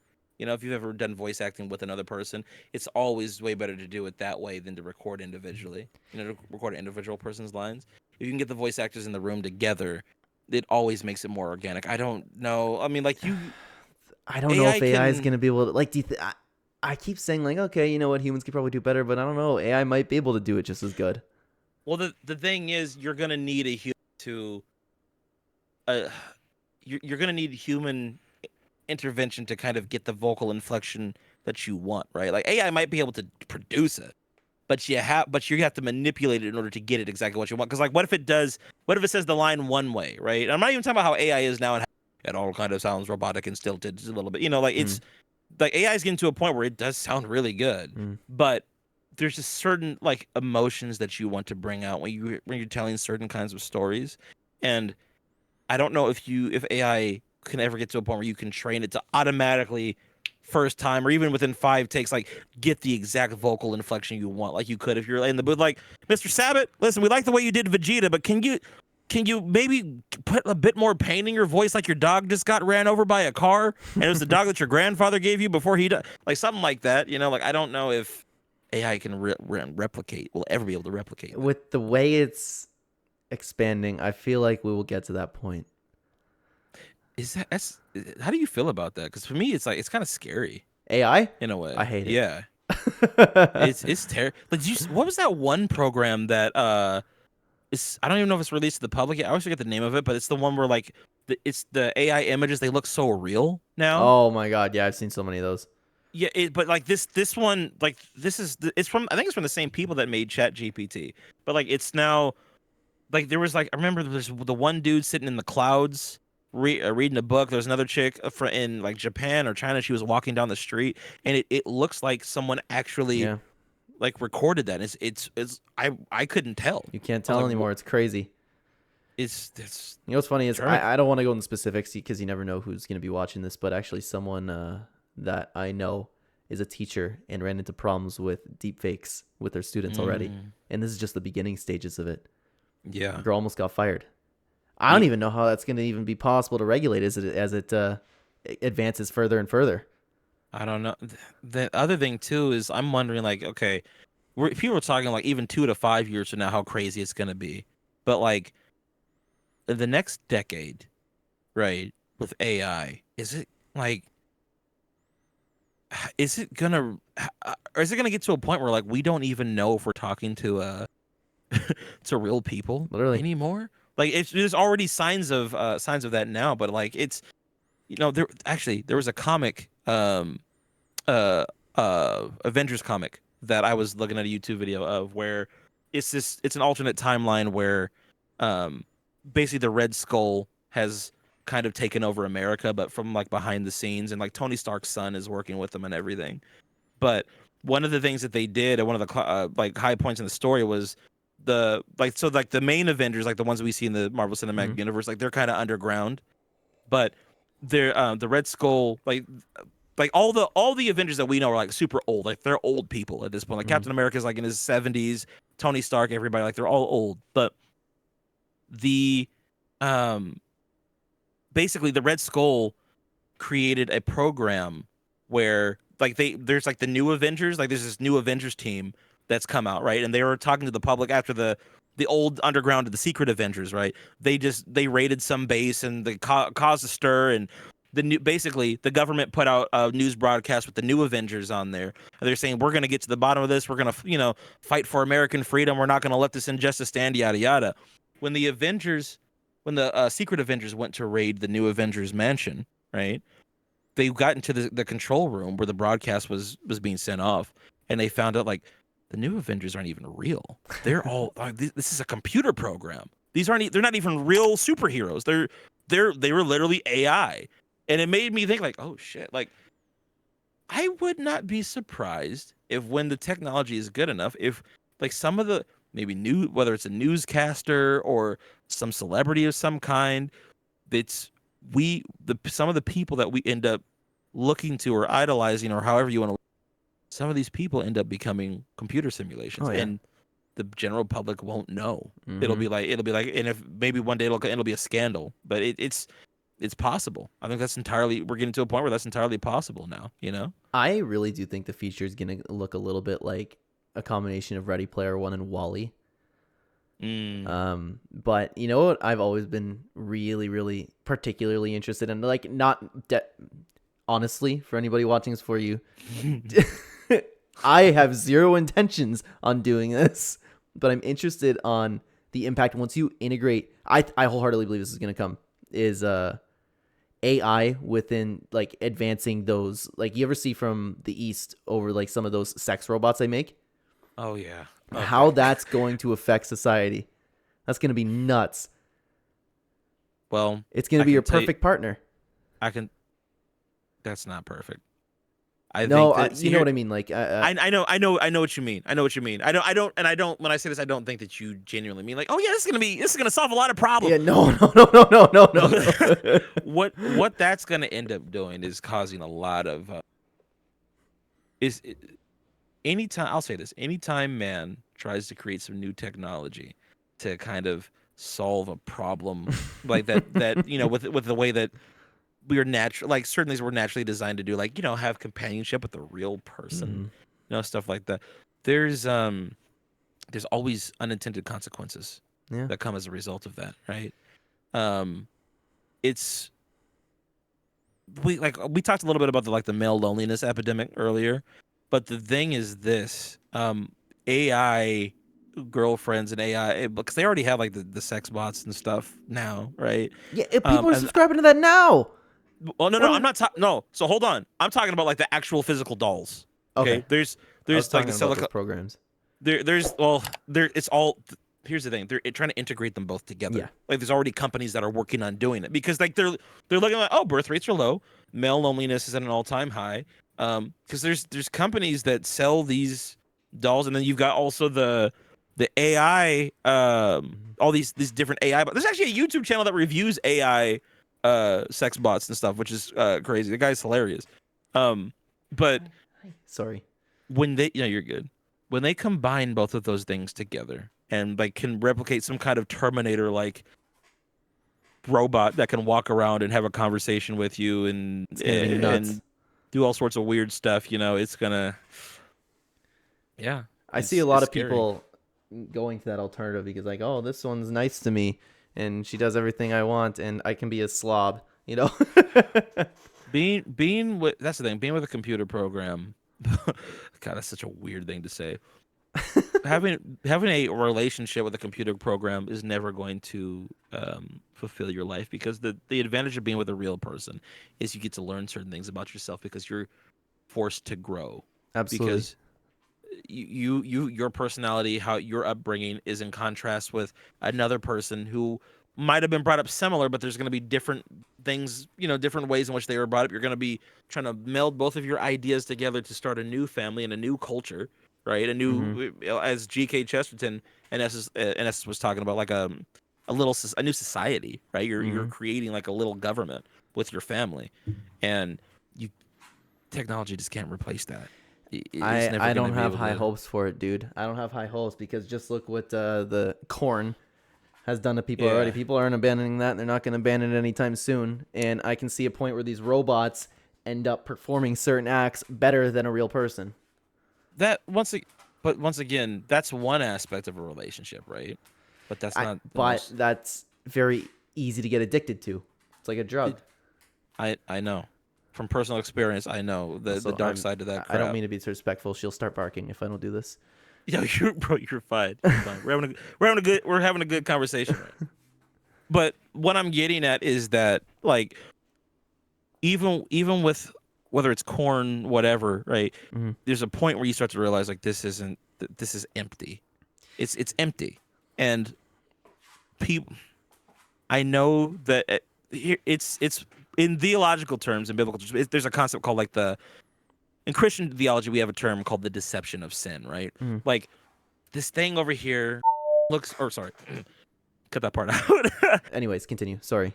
Anyway, corn might look real great over here in the corner, right? And Hmm. it feels real great for a while, and you're so much variety and all this stuff, but then there's a point where you're like, man, this is not, like, what am I doing? This Hmm. isn't taking the place of a real relationship, talking to a real person, getting to know somebody, going out in public and just meeting people. Hmm.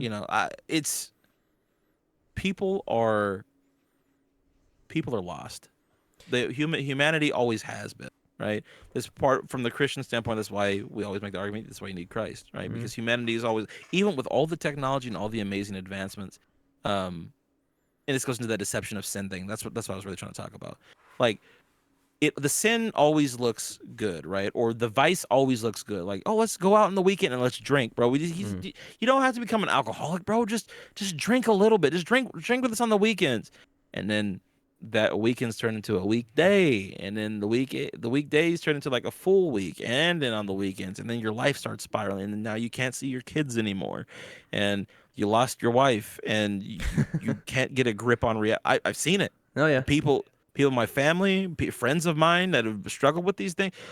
There's the worst things in life always appear to be the best. Yeah. It always looks good right at first, but when you get into that pit and when you realize you're in that pit, it's really difficult to get out. And You're right. from someone who's had multiple vices, still has multiple vices in their life that they're trying to overcome, trust me when I say it's never as good as you think it is.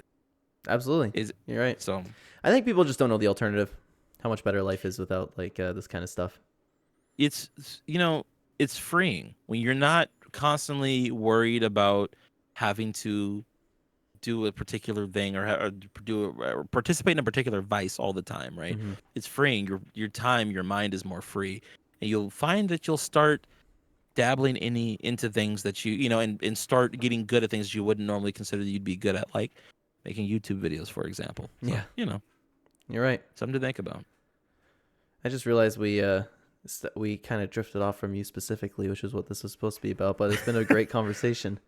Listen, this is my plan all along, Clen. Okay, I can rattle and talk about myself forever, which is a terrible thing. No, okay? dude, that's what it was all about. Like I said, don't worry about talking too much. Now, I really am loving this. There was still some stuff that I wanted to ask you, but I will wrap it up because this one has been sleeping all day, and she's going to start barking soon. She's nipping at my sweater, which she's not Fair supposed to enough. be doing. So, let me look. What do I want to ask you? I guess I can group a couple things into one. Sorry. You're good. But thank you for doing this. Yeah, man. Walk me through a week of being you. Do you have any hobbies outside of this? Which is, I would imagine, dance. And if I had to guess, like, do you go to church or something? That's so the church aspect. That's one of my biggest failings as a Christian. I have very bad experiences with church in the past. I don't go to church for an entirely different reason. Every time I go, I get sick because stupid people are coughing.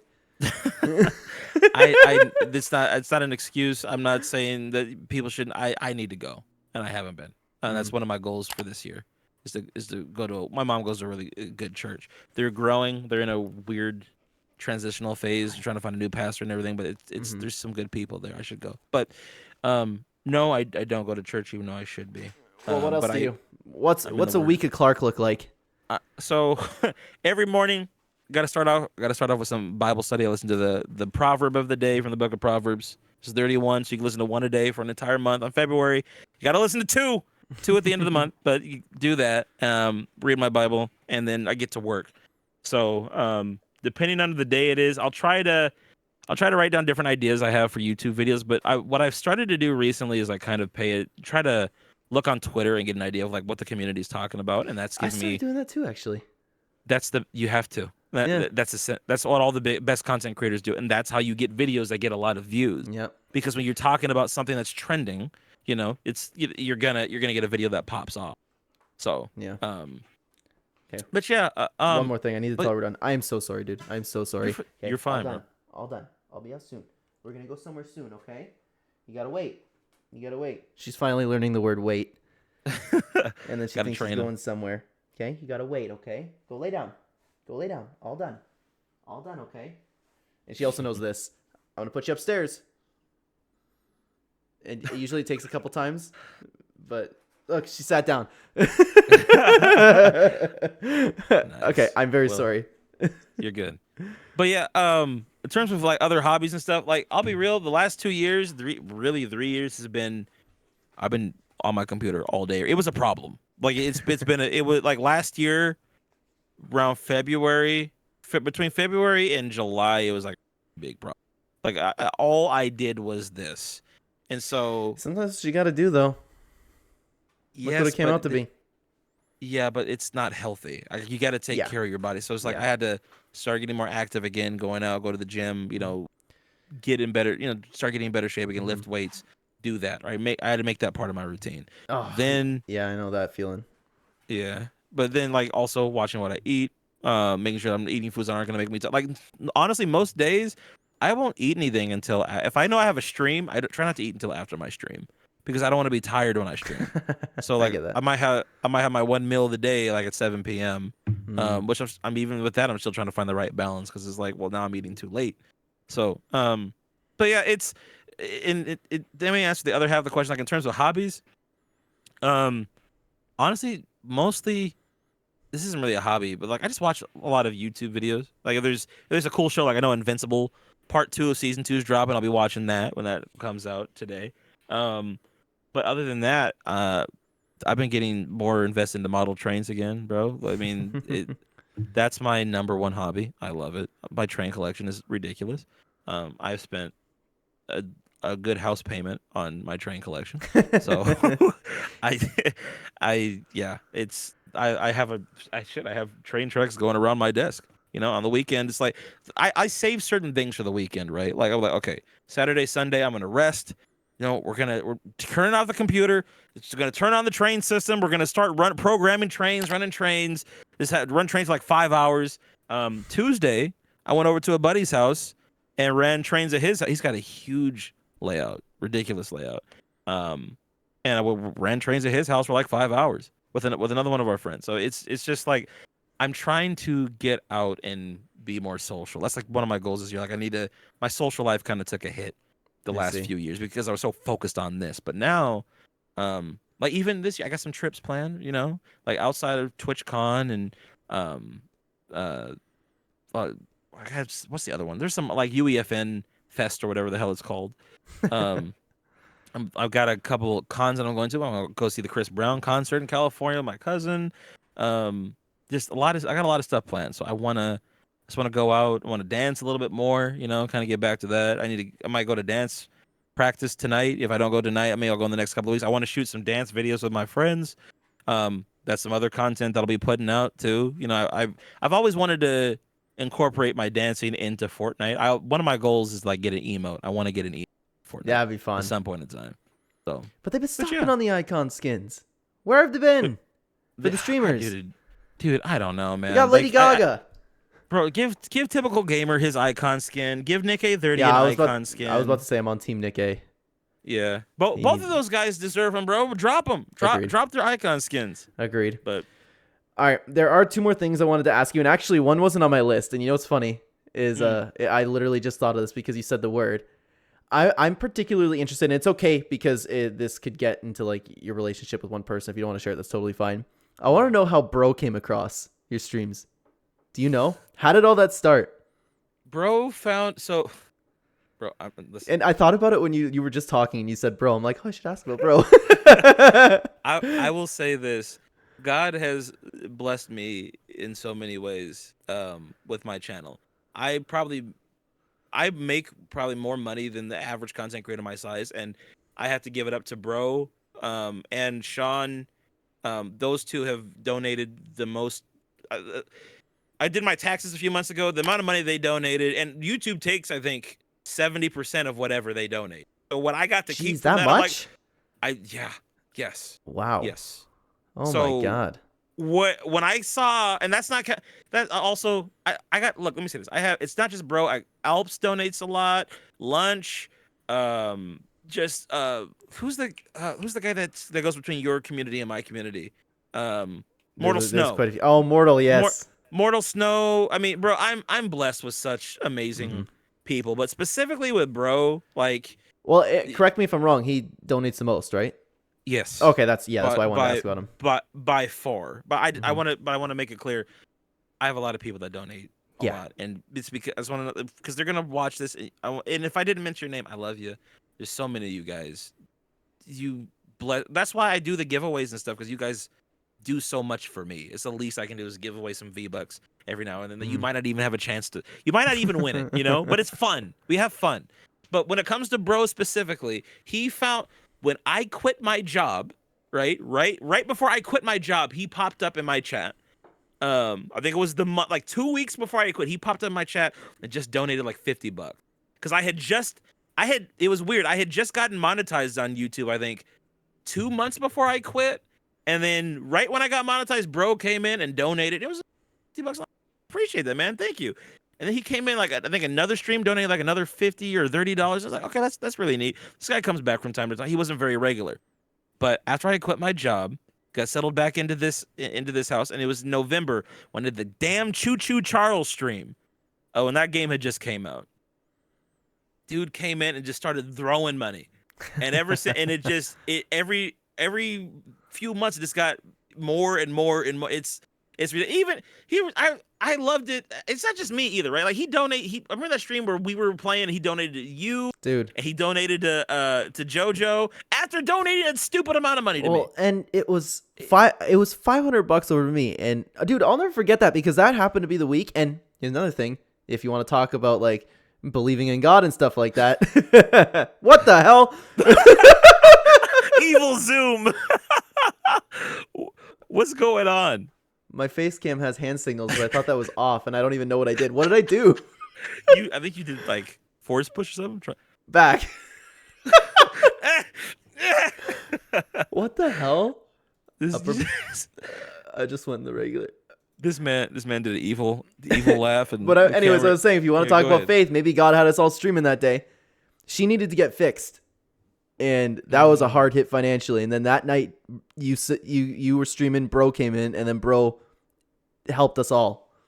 Yeah. So like that was so amazing. I can't imagine like how much he's helped you.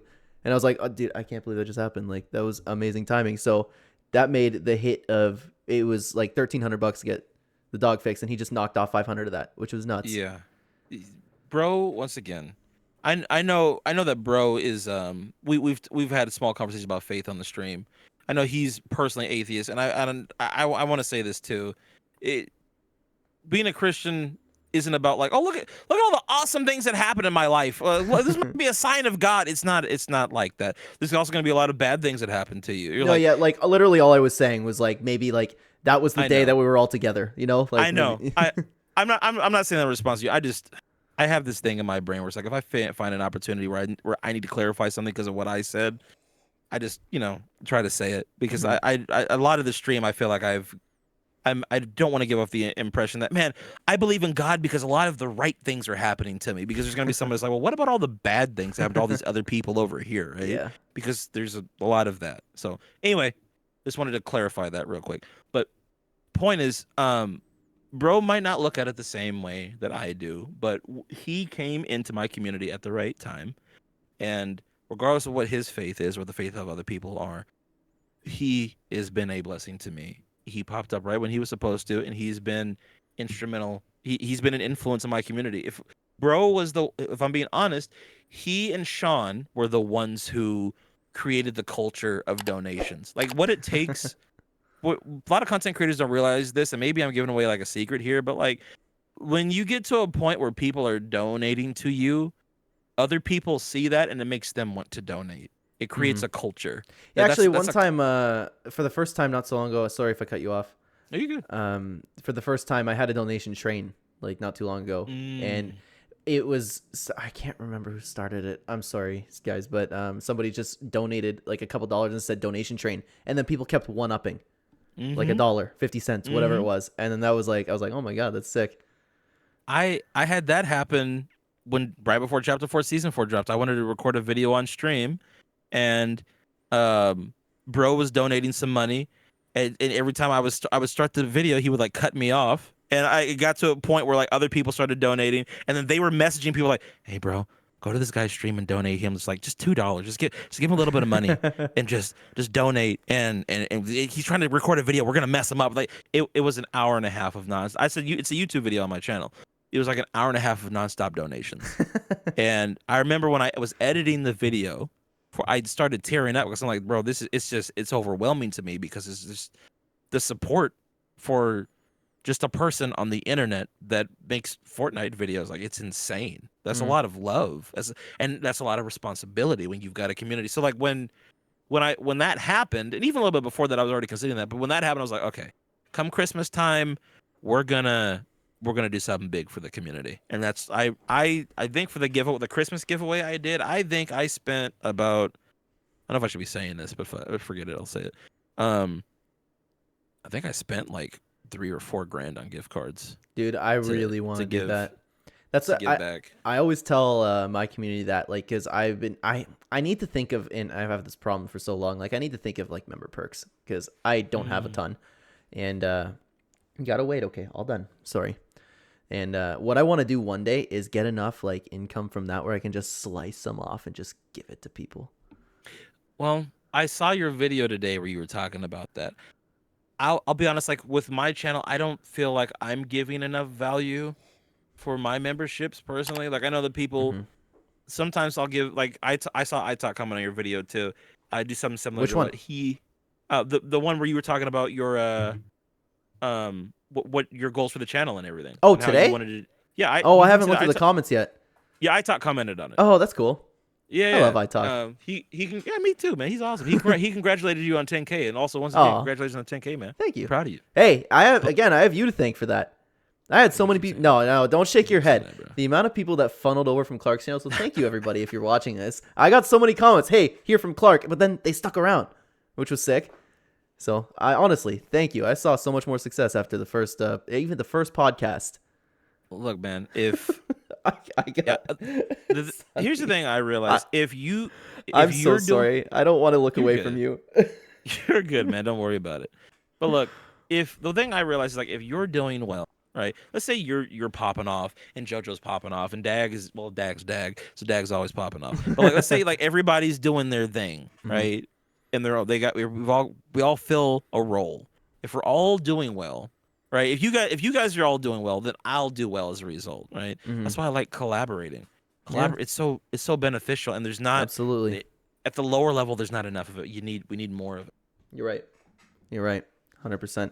But yeah, what I wanted to say, like too, like I was curious. Like, you went into it, which is awesome. Like how much the donations and bro has helped you out because like he saved my whole life for like one donation.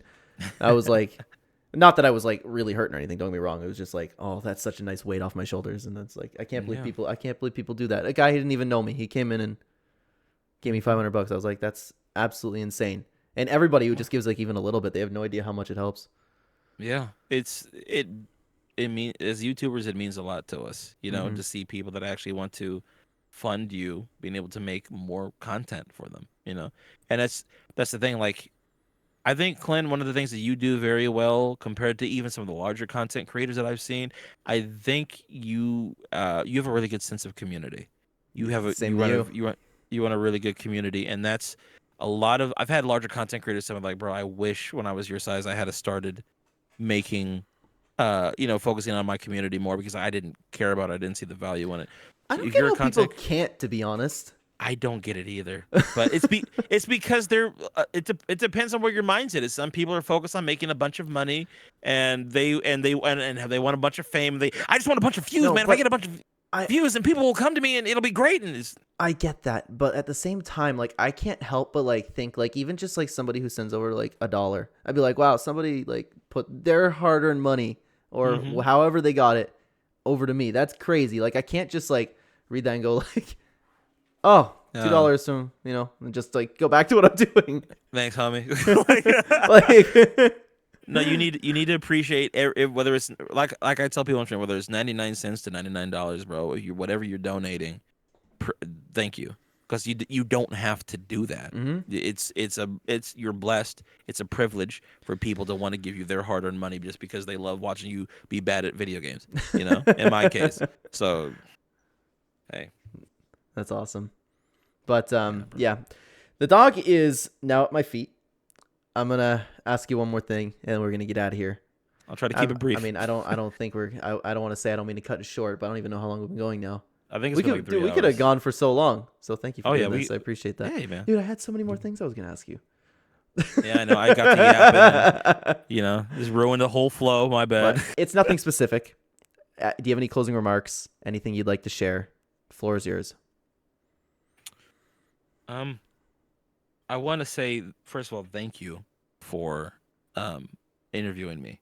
This is the first real interview that I've had as a content creator. So I will always look back and it's always point people to be like, you want to see my first interview? This was the guy. This is the guy that did it. Aw. He was the first interview. I really appreciate and value our friendship and our partnership as content creators, man. I know you got the baby on the way. I'm excited for you. I'm praying that you can come to TwitchCon. That'd be awesome. If you can't, I understand.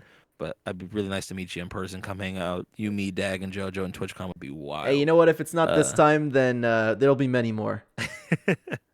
Listen, yeah, we'll talk about it as it approaches. But um, outside of that, man, I'm blessed, and uh, I want everybody to understand that if you've been watching me for any amount of time, regardless of when you came in, where you see me from, whether it would be one of my old cringe Fortnite theories on TikTok to the cardboard box incident on Twitter, regardless of where you found me, I love you and I appreciate you guys, and we have an awesome community, and I want to be I want to not necessarily a role model, but I want to be a better example for anybody that watches me.